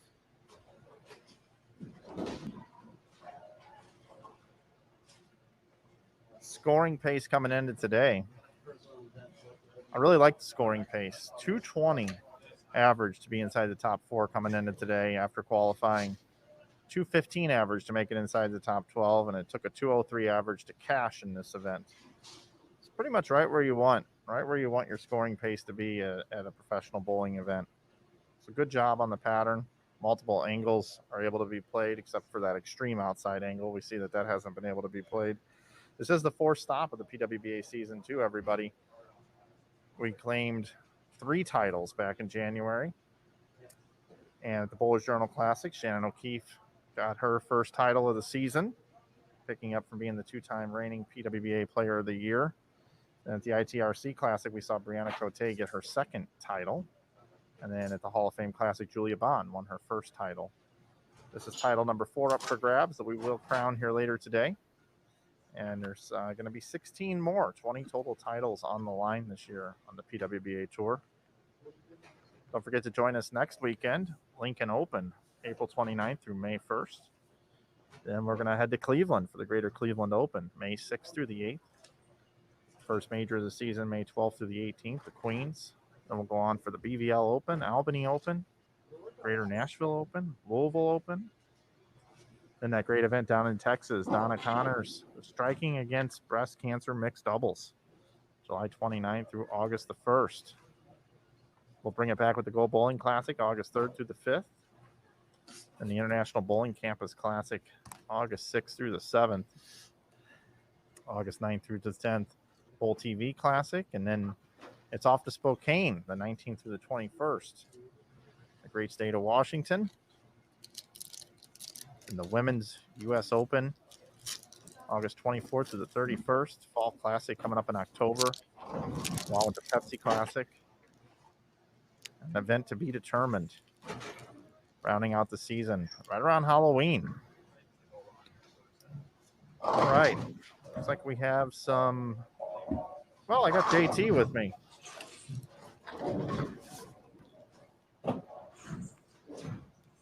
There he is. Hello. Almost Yeah, got you again. Aaron McCarthy, Houdini'd another 200 game there, Mike. Double in the 10th for 2-0. Man, I'm not liking this. I'm not liking these low 2-0s. And it was a different ball that she doubled with here than she doubled with the last game. So she's kind of cycling her way through different bowling balls. But we said no bogeys, and she's in good shape. Yeah, well, here's the thing, right, JT? Let's play the averages here with how she's bowled. 220 plus this game. You would think. I mean, 220 plus. Do I need to go talk to her? I mean, I talked to Liz Johnson this morning, and she bowled 240 the first game. That's right. He's a Mike Flanagan pep talk. Yeah. Which you've never heard anybody ever do before. Yeah, that's when everything's going good right there. Yep. I think that happens to be the one time I use a Snapchat filter on my face, and that's the picture you grab. So great. Thank you. We're off and running in game number 5 now.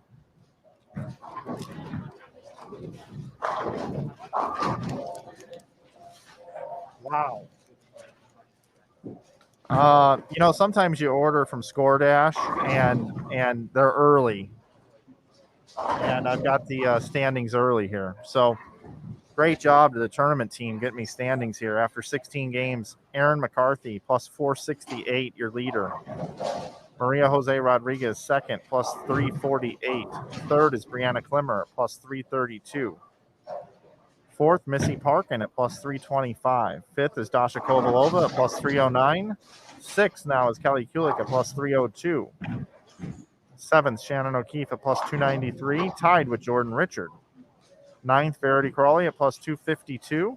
10th, Brianna Cote at plus 218. 11th, Sid Brummett at plus 215. And 12th is Amanda Vermiglia at plus 214. One pin behind Amanda in 13th outside of the cut line, Abby Ragsdale. And Liz Culkin has moved herself up to 14th position at plus 197.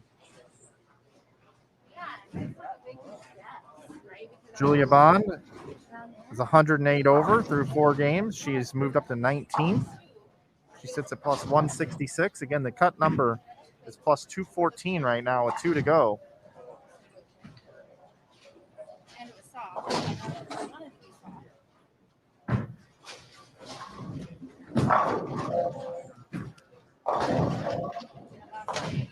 soft. See Gigi Mason there.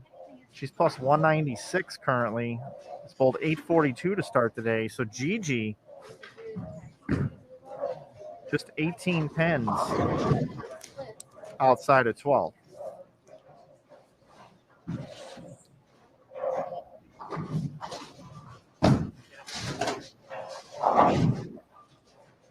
Brianna Cote with 256 the last game to jump into 10th. Through 4 games today, high on the squad, Maria Jose Rodriguez is bowled 920. Brianna Cote, second on the squad, is bowled 919 after that 256 game.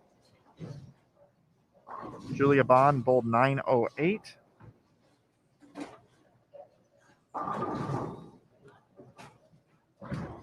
And then Brianna Klemmer comes in at 888.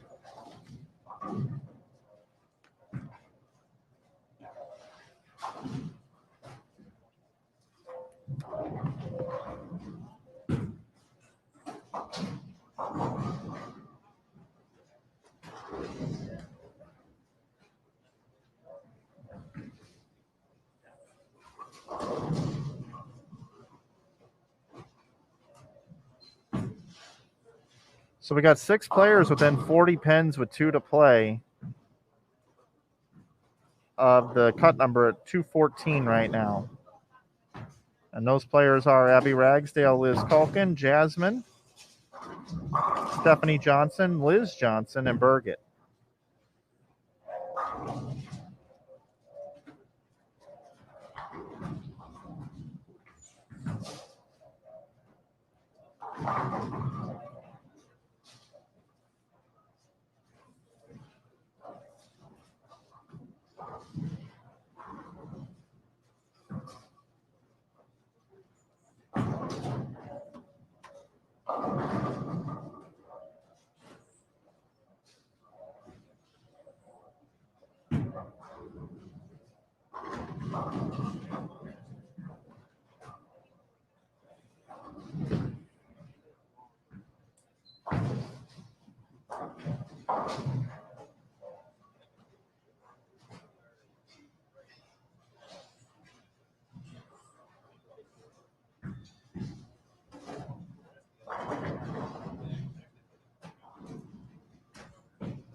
Move back down to 25 through 28.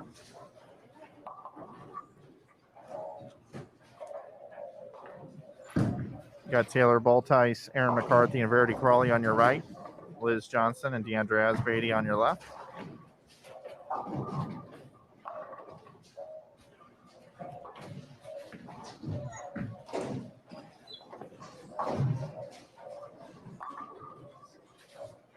Liz is 36 off the show.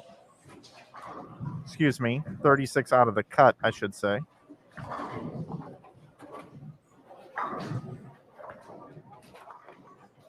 But we are going to have a show for you coming up with the top 12. So you got a couple of predictions hanging in the balance there, Mike. You got the Aaron McCarthy 200 every game prediction and the Liz Johnson lock for the show prediction.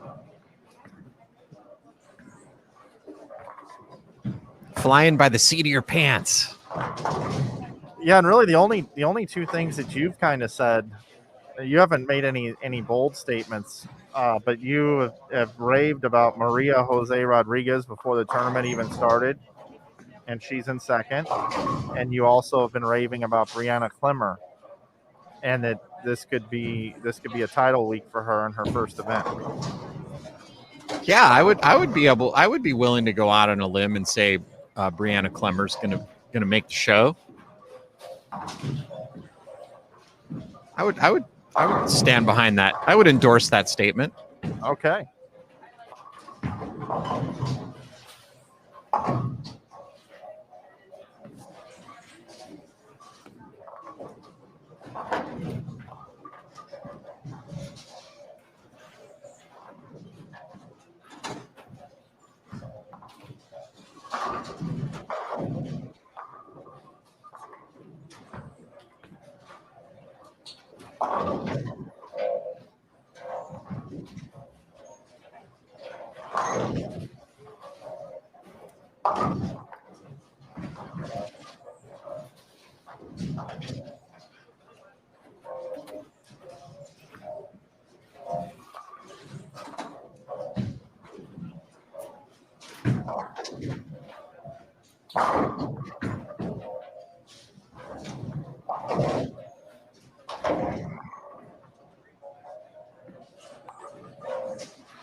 JT, when do you think we want to do our giveaway here today?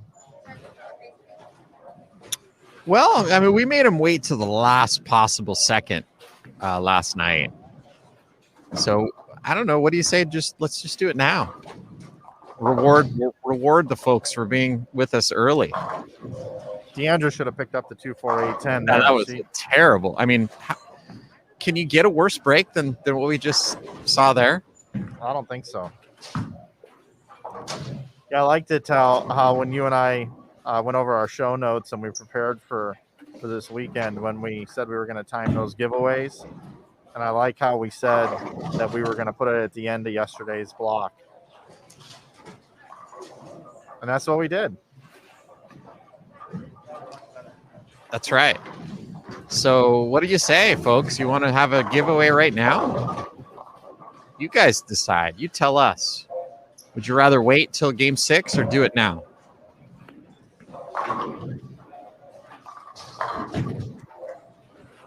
We're going to get about 80% of the people saying now. I don't know. I mean, we had a majority of people asking to hear me sing, so I question the wisdom of the chat sometimes. And we're giving away an autograph. Oh, look, you're right. Oh yeah, it's happening.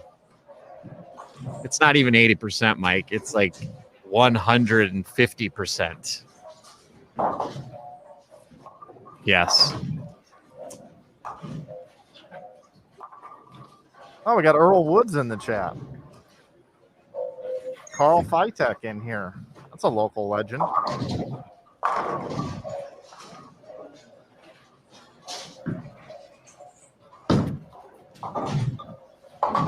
No singing. Just a giveaway. Yes, that I agree.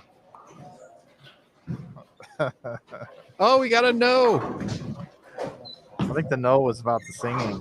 Oh, yes, I would agree. Definitely no singing. Good question. How do giveaways work? Very simple. We will put up a raffle overlay. It'll count down to give you a warning to be ready. And then as soon as the countdown ends, a little overlay will pop up that says, click here to submit your entry. You'll have, I believe it's 45 seconds. Don't worry, guys. I won't sing. No singing. And then the winner, the name will be revealed on the screen. So no, you don't have to do anything to qualify. You just have to be watching, and you have to enter when that little overlay pops up. So let's get it queued up here. And what are we giving away, Mike? Souvenir program signed by Aaron McCarthy.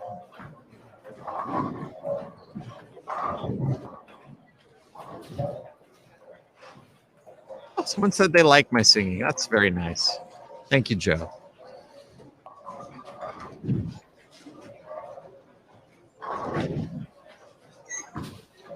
Okay, we're going to run them on all channels as well.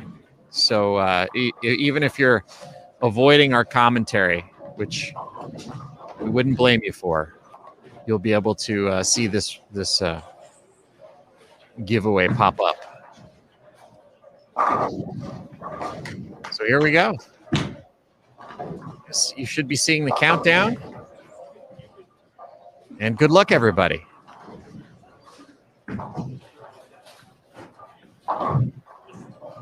I hope Joe Palin wins because he likes my singing. I'm rooting for Joe. Now, if Joe were to win, everybody in here is going to type in rigged. It's totally random though. Like we don't even have the generator. It's ran by this platform. We are, James, so we are going to be giving away a bowling ball a little bit later today. We'll actually be giving away 3 during the stepladder finals. So you're certainly going to want to tune in for that later today.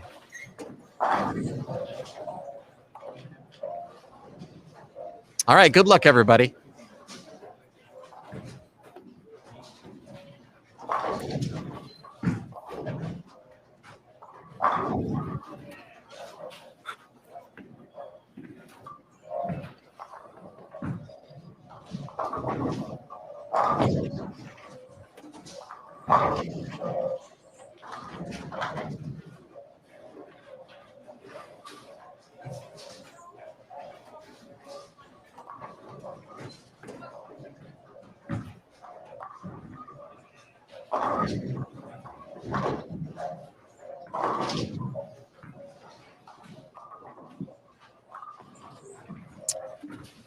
And Don Rickert is our winner. Congratulations, Don. Not rigged. Joe Palin says not rigged. We still love you, Joe. You still have our love. That's a better prize than any PWBA souvenir program.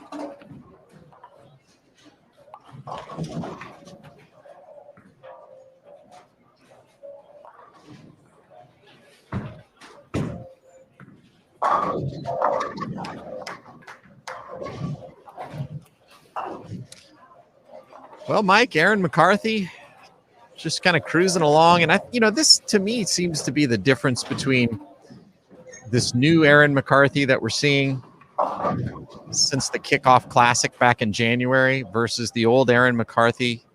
The new Aaron McCarthy is okay with grinding out 190s and 2-0s. Whereas the old Aaron McCarthy, I think, was always trying to be aggressive, trying to shoot 240, 250, and would get herself in trouble and, bowl 150 every now and then. Well, she's going to bowl 220 this game. Is she just she's much more patient? And, I think that very well could be, from some of the perspective that she's gained. I mean, obviously she's been a nurse for a while, but, going through this COVID pandemic and all of the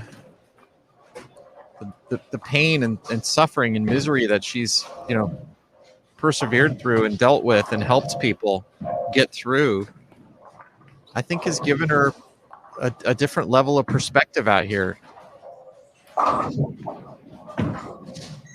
And, when she faces adversity, she just doesn't panic.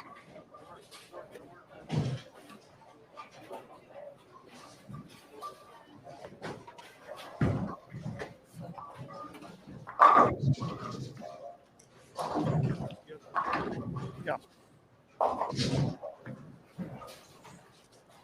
James, we'll be giving away a bowling ball from each of the 3 gold partner brands. I believe they are winner's choice, but we'll confirm that later before the giveaway. But certainly you're going to want to tune in. We'll give away 1 each match during the stepladder finals that'll take place here tonight.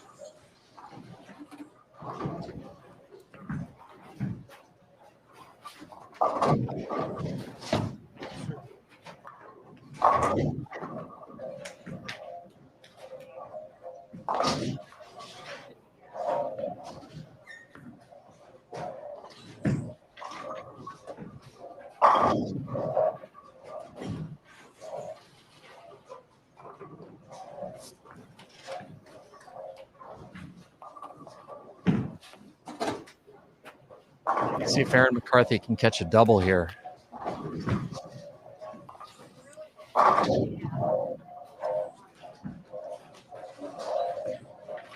Just a good aggressive shot there. Bang. There we go.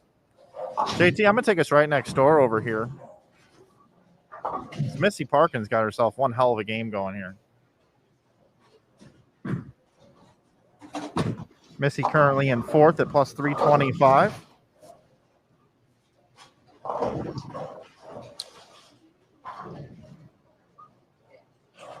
Yeah, we really haven't talked much about Missy this week.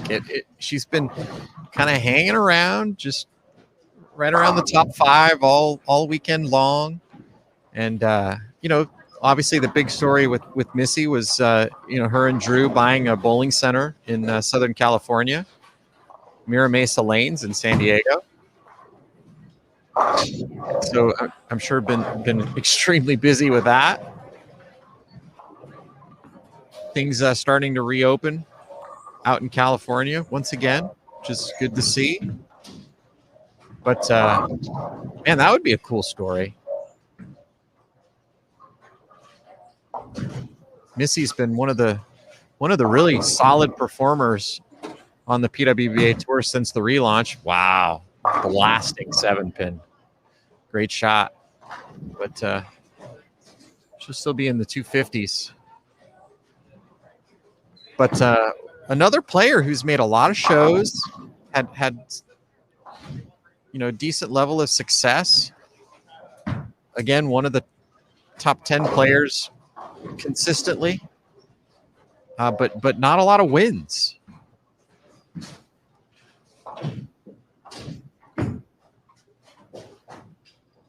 No, and she was a winner. Through college, she bowled. She's got some pretty crazy stories about bowling against the men. She bowled in men's college bowling and was awesome. And then I believe she was the first woman to win a PBA regional. Correct. First woman to join the PBA when they opened up membership to women.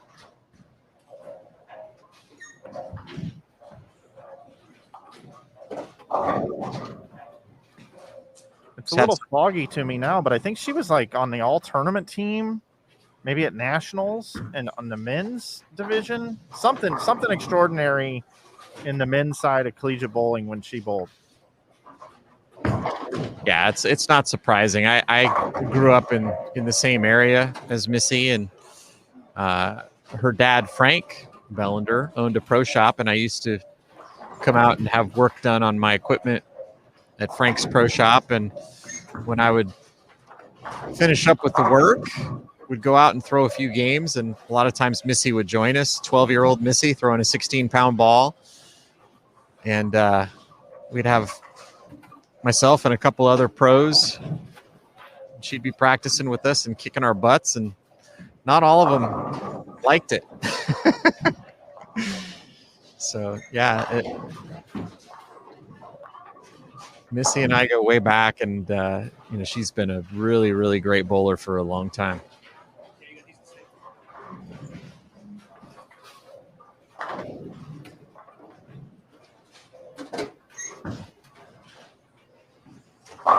So Verity trying to right the ship here. Can still shoot 198 with a couple more strikes. I need Aaron to get the first one in the 10th. For 220. You said Yeah. 220. 220. Yeah. You just keep pressing these bets with yourself.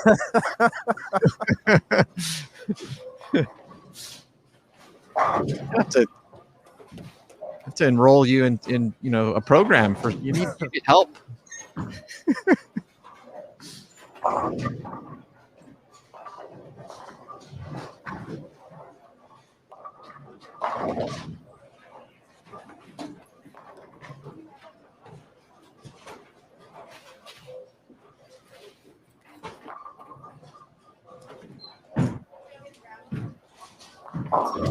One day we will be there. That will be happening where there will be lines for every game, just about every bowler available. Everybody watching on Bowl TV will be able to get in on that. It will happen one day. I don't know if it's going to be in our lifetime, but it's going to happen sometime.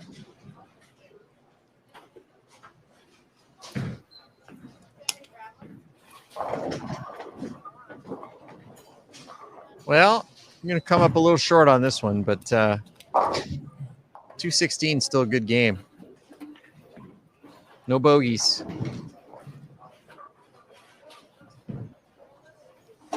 Somebody said, I think yesterday in the chat, somebody should tell Aaron to wear red tomorrow, like Tiger wears red on Sunday. And I just happened to notice she's wearing a red shirt today. Yeah, and then we made the Tiger Woods Masters analogy comparison. Yeah, we got Earl Woods in the chat. Pretty interesting. It's creepy.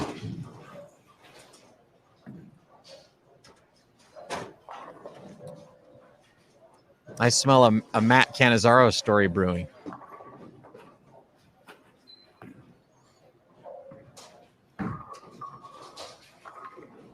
Aaron gets a look at another piece of equipment, shoots 216, so another solid game for Aaron. I think she's realizing if I just don't make any mistakes, they've got to come and get me.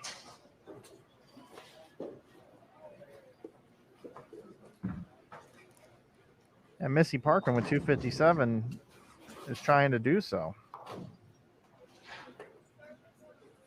She was 143 back of Aaron. Picks up 39.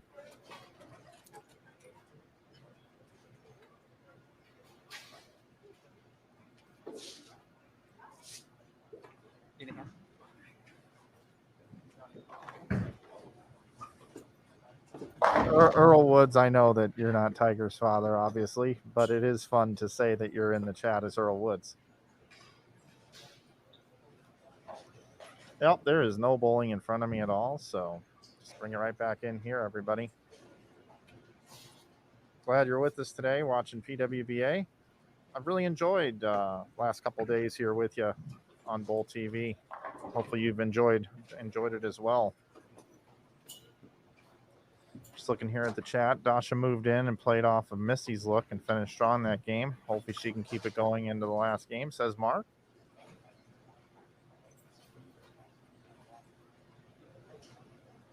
Scores have been coming out lightning fast, so I should have scores here really quickly, which is nice. So we'll be able to paint you a number here. So, it was 214 going into that game. We said that there were 6 players that were within 40 pins of that number.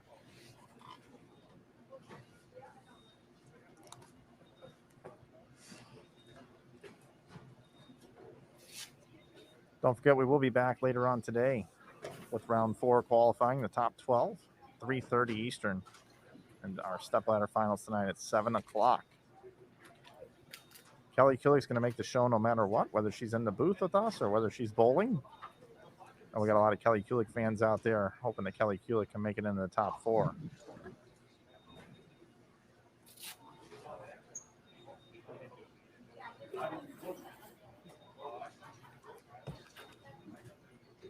This is kind of the time of the event when you get excited as a commentator because we get to try to tell the story of who's going to make it into the top 12.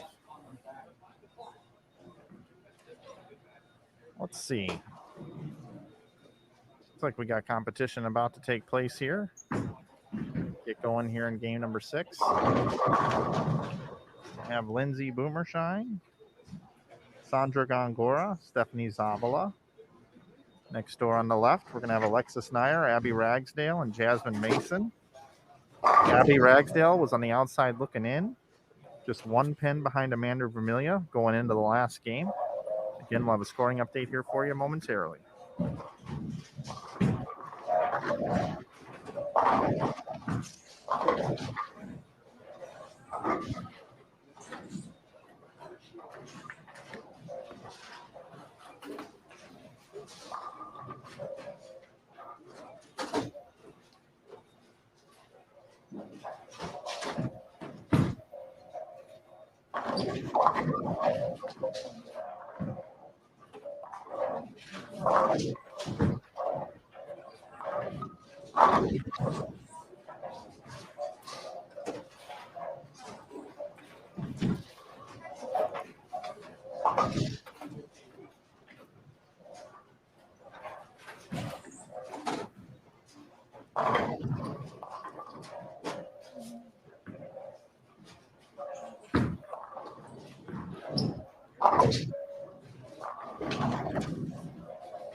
Eric, yes, you're right. The score dash is coming a lot faster today, but that's because there's less competitors and a faster pace of play.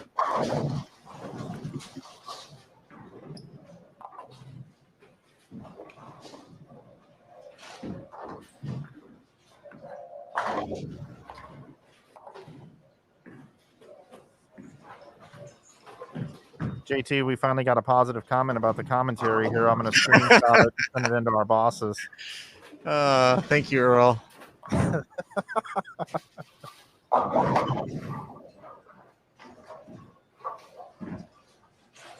Send Joe Palin's comment about my singing also.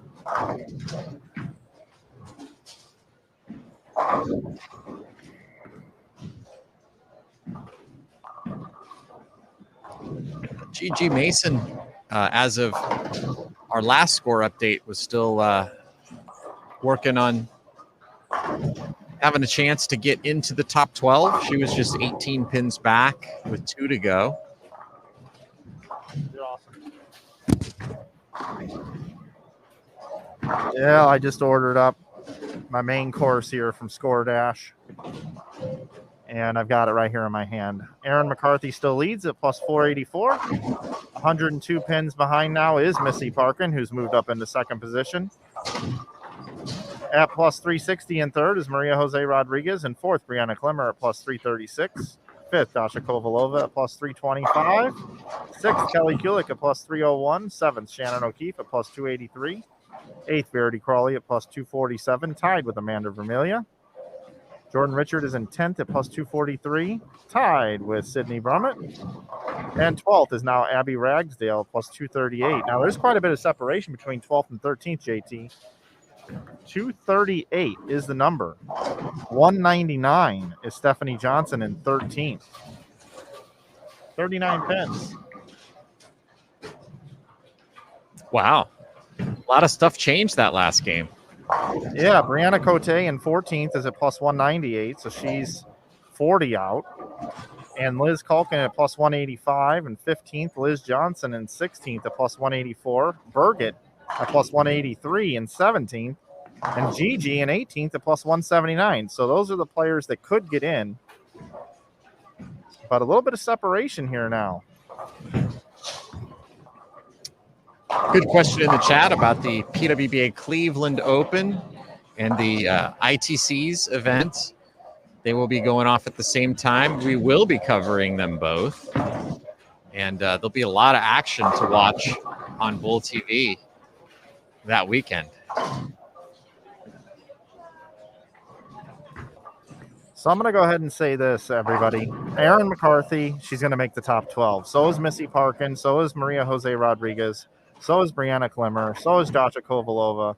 So is Kelly Kulik. And so is Shannon O'Keefe. Those 7 are pretty much locked in.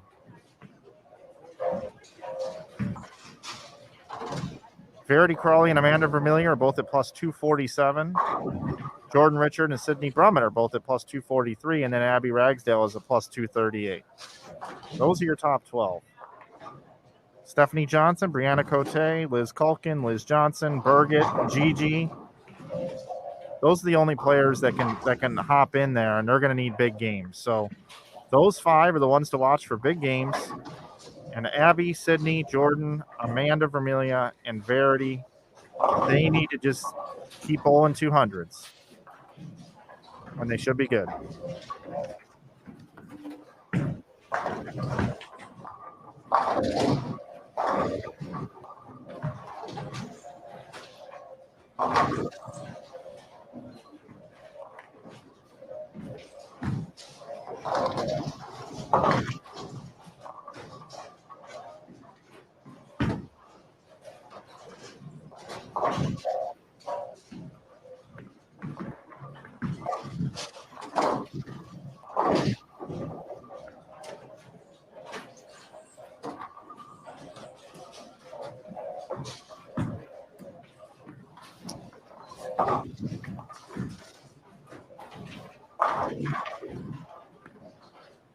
Nasty little stinger 5-pin for Gigi Mason. I know Mike is queuing up some of our other competitors, so we'll jump over there in a second.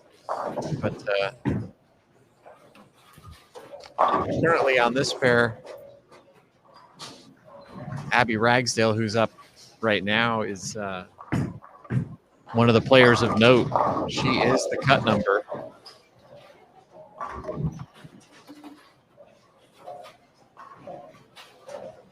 So we'll keep an eye on her, but we'll also jump around and see who some of the other players are that are fighting for the cut to our top 12, which will take place at 3:30 p.m. Eastern time here on Bull TV. You know, JT, Eric just said something in the chat that I think rings true and couldn't really be said any better. He says, very cool field in the top 10. I'm a fan of most of these ladies, and I also root for the first title seekers because it's very exciting to watch all the emotions. And you know what? I think that really sums it up really well in just a couple sentences of exactly what we have taking place here this weekend. Yeah, there's certainly some great stories in that top 10, and if you even extend it to the top 12, there's a number of players that are looking for their first title, and some of them, I mean, would be very emotional, like Verity Crawley. I mean, if she were to win her first title after all she's been through with the visa issues and missing the first event back, and being one of the top players on tour for the last several years, but also not having won a title, man, that would be a great story. Erin McCarthy winning, she's already won on the PWBA tour, but man, after everything she's been through with COVID and being a frontline worker, and then the great kickoff classic that she had, I mean, that would be an amazing win. Missy Parkin with her story with bowling centers being closed in California, and then actually her and her husband Drew buying a bowling center to save it from extinction to come back and win. Brianna Klimmer, making her PWBA debut as a member.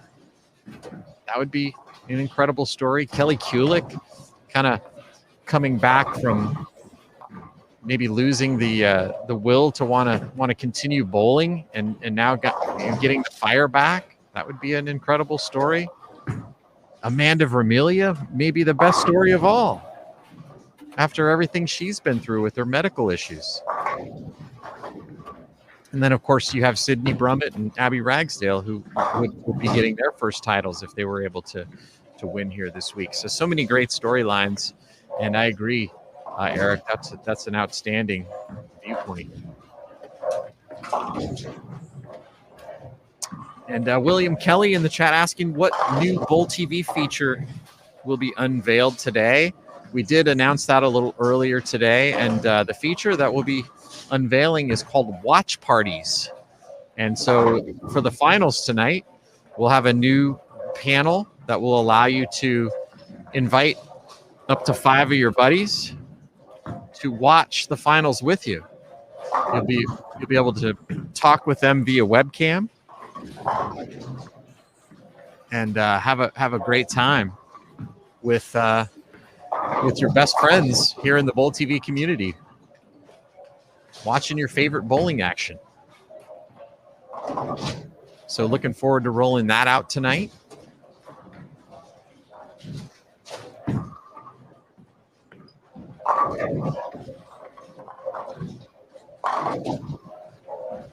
So Abby Ragsdale looking for a good finish here to punch her ticket into the top 12.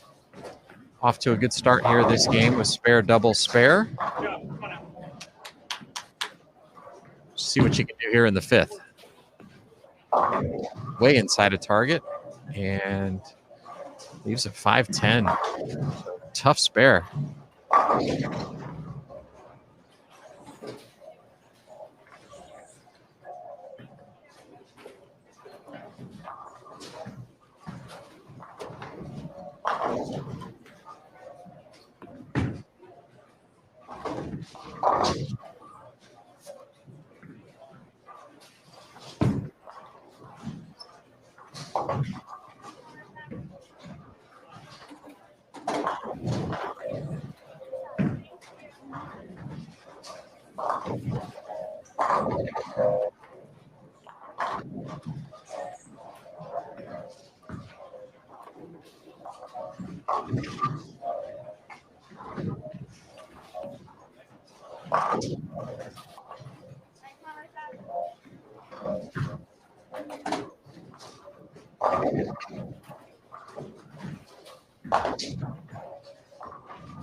All right, we'll jump down to 17 through 20 and get a look here at Amanda Vermilia. Amanda currently tied for 8th with Verity Crawley, plus 247, just 9 pins ahead of 12th, but 48 pins ahead of Stephanie Johnson, who's the first player outside that cut number looking in.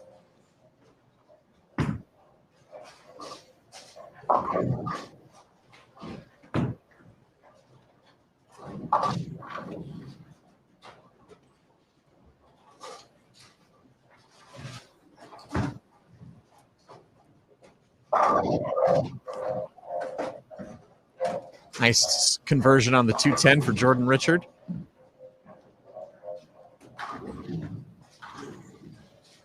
Kelly Kulik off to a fast start this game, spare 5-bagger.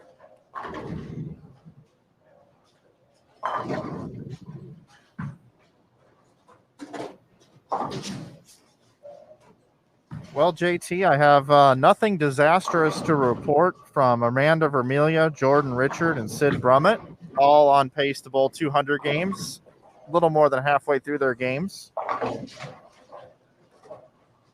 Verity Crawley as well. Oh, roll that 10-pin, Kelly, with a 6-bagger.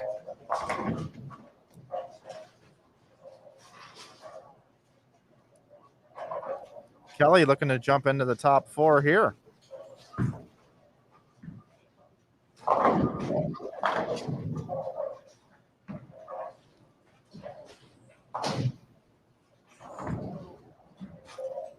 Amanda leaving herself with a few tricky spares here. Just made the 6-9-10. Now it's got to shoot the 3-6-10.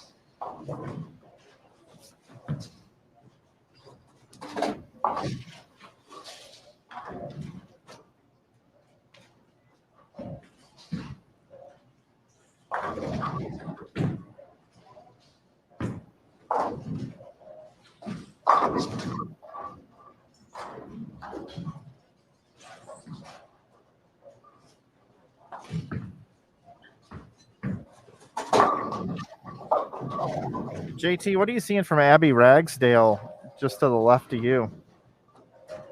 Well, she had a couple of hiccups there after throwing an early double, and so she's on a 185 pace through 7 frames, and doesn't look like she has a great look on 25 and 26. So we might want to check out what she's up to next time she's up, just to see if she can hang on, because she is the number. Yeah, she's got that 39 pin cushion. Stephanie Johnson, 105 in the 5th when I was down there. To overcome that many pins, she's pretty much got to go off the sheet. But Brianna Cote and Birgit are bowling pretty big games here, and Brianna just went 5 count and spared it. The 3, 4, 6, 7, 10.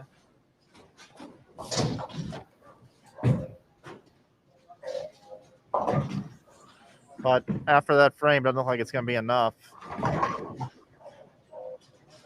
But Birgit's only missed once through 7.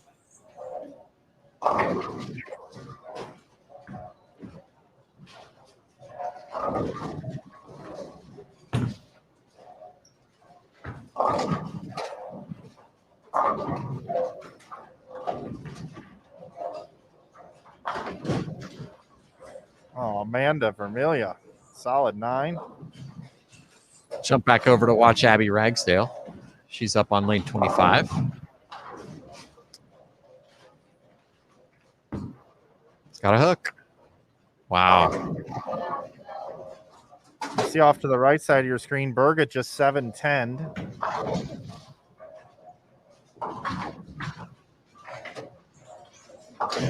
Yeah, she had a possible 260. Yeah, now the best she can do is 231.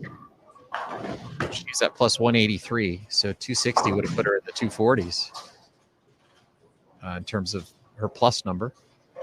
And with Abby Ragsdale shooting 170,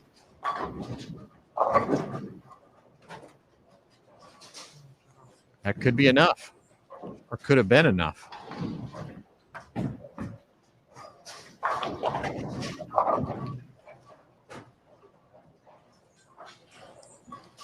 So Abby Ragsdale with that open frame, best she can shoot 193. And if she was able to get to that number this game, she would be plus 231.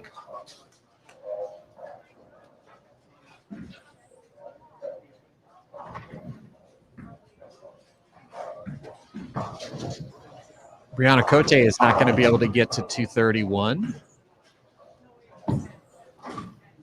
Best she can shoot is 206. If she were to spare in the 9th and go off the sheet in the 10th.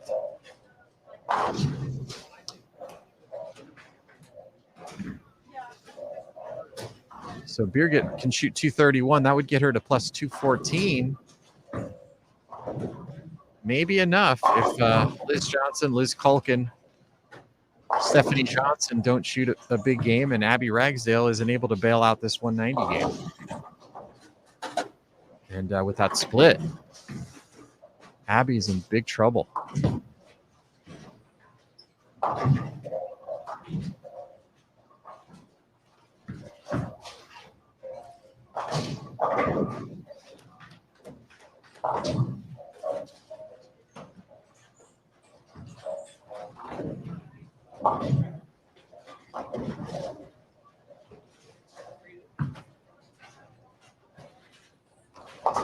All right, with that open frame, the best Abby Ragsdale can shoot is 172. And that would put her at plus 210.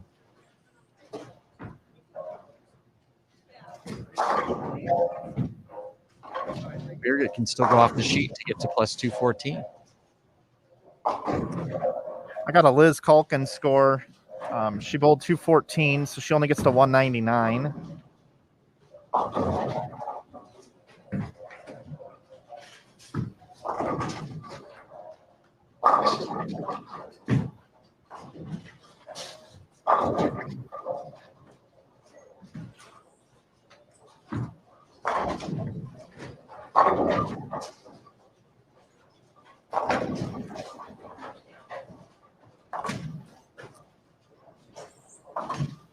Verity still got 279 left, by the way, everybody, through 7 frames.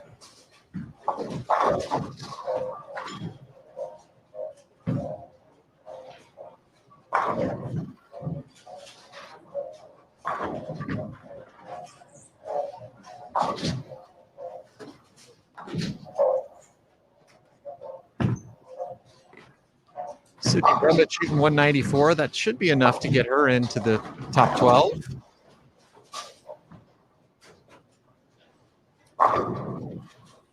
But we're going to move over to watch Birgit come down the stretch. Possible 231. That would get her to plus 214.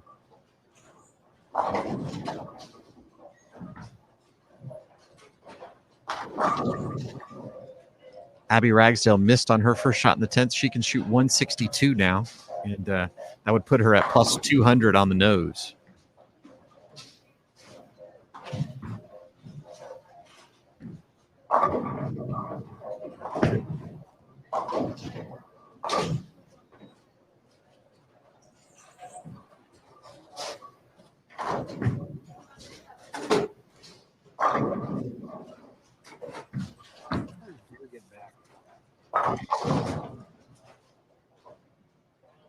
So Brianna Cote shoots 206. That gets her to plus 204.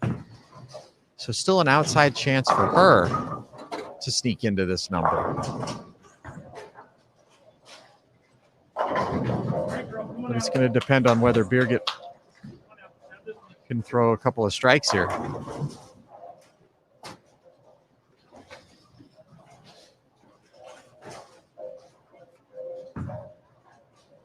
Birgit can get to 214 over. 3 in the 10th. And that's going to get her around Brianna Cote, that first one.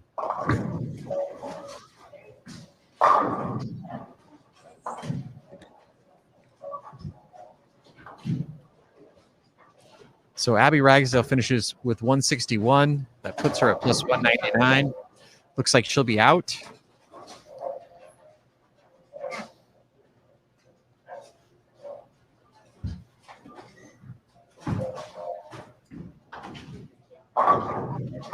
Brianna Cote got to plus 204.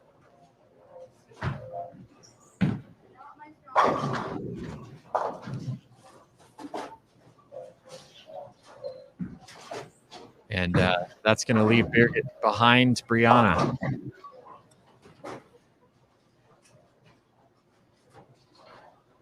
Stephanie Johnson bowled in the 180s, by the way. Wow. Man, that's good. What about Liz Culkin? She finished at plus 199. Wow. So it looks like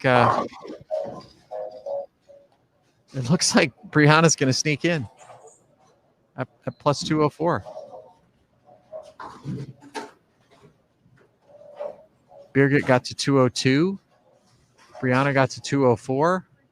Ragsdale at 199.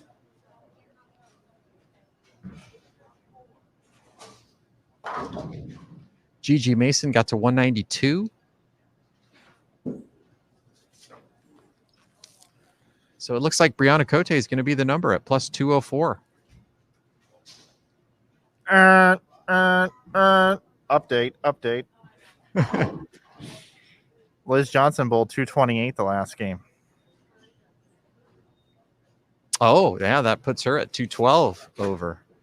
So she's going to get in. Yeah. Yep. I just did a little running report there. Yeah.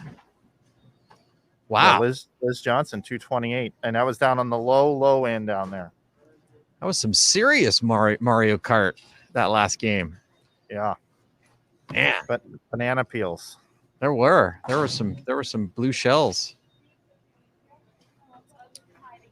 Man.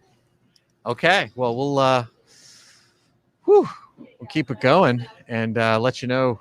We'll get the score dash and give you guys the rundown of the top 12, and then we'll go off the air, take a little break, and I'll be back on the air at 3:30 p.m. Eastern time for the round of 12, final 6 games before we determine our top 4 for the stepladder finals. But Man, that was some jockeying for position that last game for the cut. Yeah, all the excitement was down here with the pair that we were on with Birgit and Brianna. But because Liz was way down there and she had a score down there that was buried, 228, and she didn't even think that, she was in, Right. She was like dejected, like close but no cigar, right? Boy, you're just scraping by with your predictions. What about Erin McCarthy? Did she bowl 200 that game? I didn't have time to look. I was so concentrated on 12, JT. Gotcha. Well, that was exciting stuff. It's always fun to watch, the players come down the stretch, and you certainly saw the scoring pace was a little rough that last game. It was. Out of those score sheets in its entirety, sign them and please turn them into the tournament table behind lanes 7 and 8. We'll get those scores verified and we'll announce who will advance to our top 12. Top 12 will start at 2:30, so just hang tight. We'll get those announced, verified ASAP.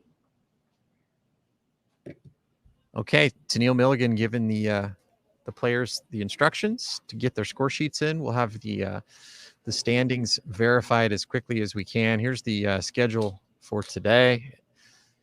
You'll see that 3:30 p.m. Eastern time is our next round. Qualifying round 4, the top 12 will bowl 6 games, and then we'll cut to the top 4 for our stepladder finals tonight at 7 p.m. Eastern time, right here on Bowl TV. Pre-game show will happen before that.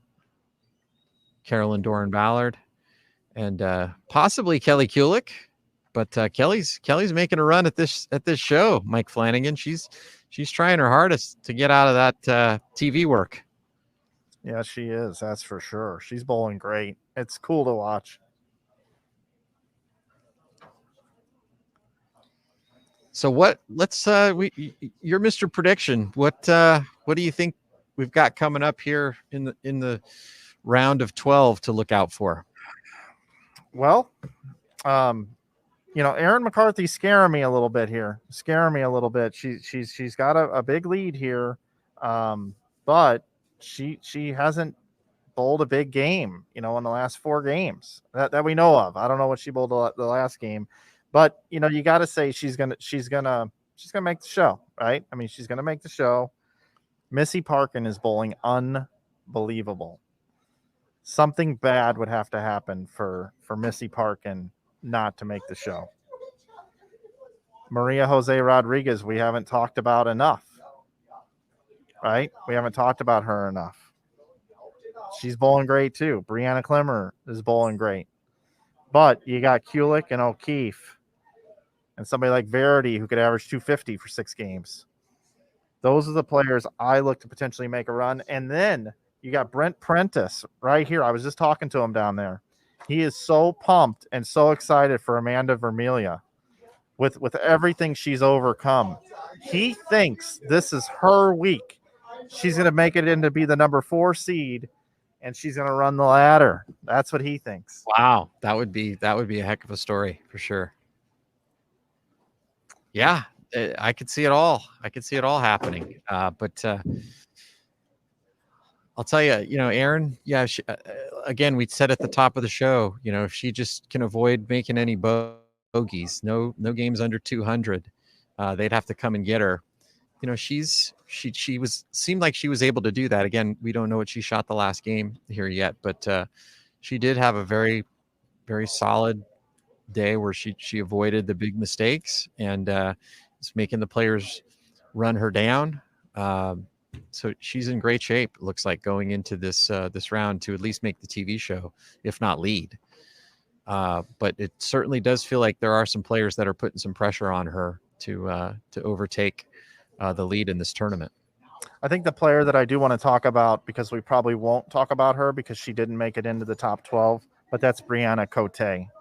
Today, through 5 games, she had the 3rd highest score in the building, made a nice run today, 1099 for her first 5 games today, and then finished up here with 206, but was right in it and fighting with it right down to the wire to try to make this cut. So, Brianna is someone who got her second win at the Kickoff Classic, just misses the top 12, bowling really good. Congratulations to her. I've been really impressed with what she's been able to do this season so far. Yeah, for sure. We're just waiting here for the official standings after 18 games, and then we'll let you know. We know there's not going to be a roll off. We think we have the number figured out. We think it's going to be Liz Johnson is the 12th place finisher, and she will get to bowl here this afternoon with a chance to make it into the stepladder finals. Mike picked her as the lock of the week to make the show, so he's getting by the skin of his teeth. Yeah, she's gonna need a 750. She's gonna need a 750 for a 3-game set somewhere in this next deal here. Yeah, she's got her work cut out for her. But I told her this morning I needed a big block out of her to get in the top 12. I should have told her I needed a little bit more than that, but she's in the number, we think, unofficially. But yeah, she's gonna have to bowl even better than she did this block.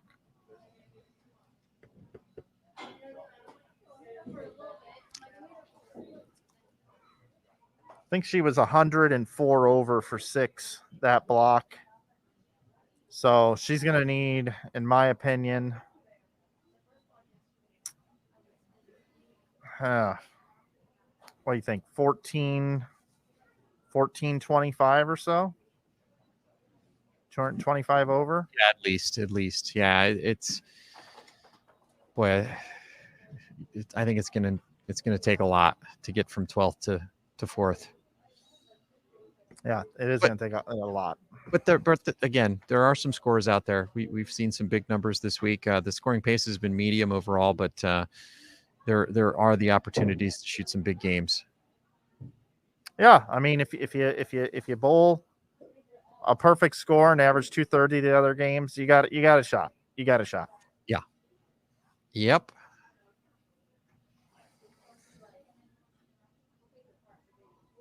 So again, just waiting for the final tally for the top 12. We'll take a quick break from the coverage and sign off, and then come back on again at 3:30 p.m. Eastern time. How about while we're killing time here, staying on the air, just off the cuff here, who we think the top 4 are going to be on the show. So I'll go first. I'm going to go Erin McCarthy, Missy Parkin. I'm going to pick Kelly Kulik, and I'm going to pick Shannon O'Keefe. Okay. Man. That's a good. It's hard once you get after those first 2, isn't it? Yeah, I completely snubbed 3 players. I mean, I skipped right over 3 players, so that's my bad, but that's just my guess. Boy, I'm going to go Erin McCarthy, Brianna Clemmer, Maria Jose Rodriguez, and Missy Parkin. Okay. That's my 4. So you're taking the top 4 that we're heading into that last game. You're just yeah, but I'm going to mix up the order a little bit. Yeah. Right. Yeah. Yeah. I just love what Brianna Clemmer's doing. I didn't realize she could throw the ball like she's been throwing it this morning. I didn't know she had that. And so the fact that I was able to see that out of her makes me, think her prospects are even better than they were before. And I thought they were already pretty high coming out on tour, but man, she just showed me something today that I was even more impressed with. She was able to throw it hard and play very straight. And I know she can hook the lane, and go left to right. But I didn't realize that was something that she could do what she did today. And man, it was really impressive to watch. And I think, that's going to work here a little bit tonight. I mean, if I had to if I had to say who my weakest pick would be, probably be Maria, just because she's a little more left to right and a little softer. And I if I had to, pick somebody else in her place, would probably be Dasha Kovalova, just because of her ability to go hard and straight. But I'm gonna stick with my 4. Okay, and we didn't talk about Jordan Richard, who has the most devastating strike ball on tour, in my opinion, who's also inside the top 12, and is capable of bowling 800 at any given time. She is, but if you look at the scores that she bowled, I mean, she bowled 150, in game number 5, and so Yep. I just think you really can't afford. You can't afford a 150 in these last 6 games if you're going to want to make the show, unless you're Aaron McCarthy, who's got a big cushion. But I really feel like if you're going to make the show tonight, no 150s. You got to shoot every game over 190 and maybe catch a couple of big ones, and just be very consistent. So Brianna Cote just gave me knucks up here in the booth. nice.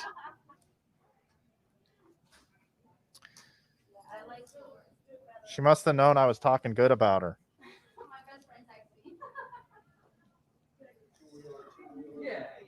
Nice to see her get her second win at the Kickoff Classic after all the work she's put in and all the close calls that she'd had between her first title and the second one.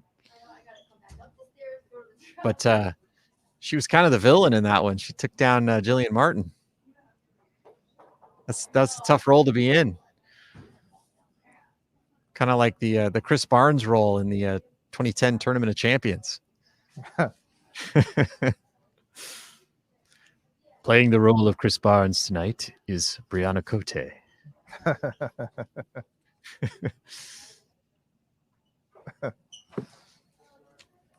Well, hey, I think this is an opportunity here that we could thank our partners. Go ahead and do that now.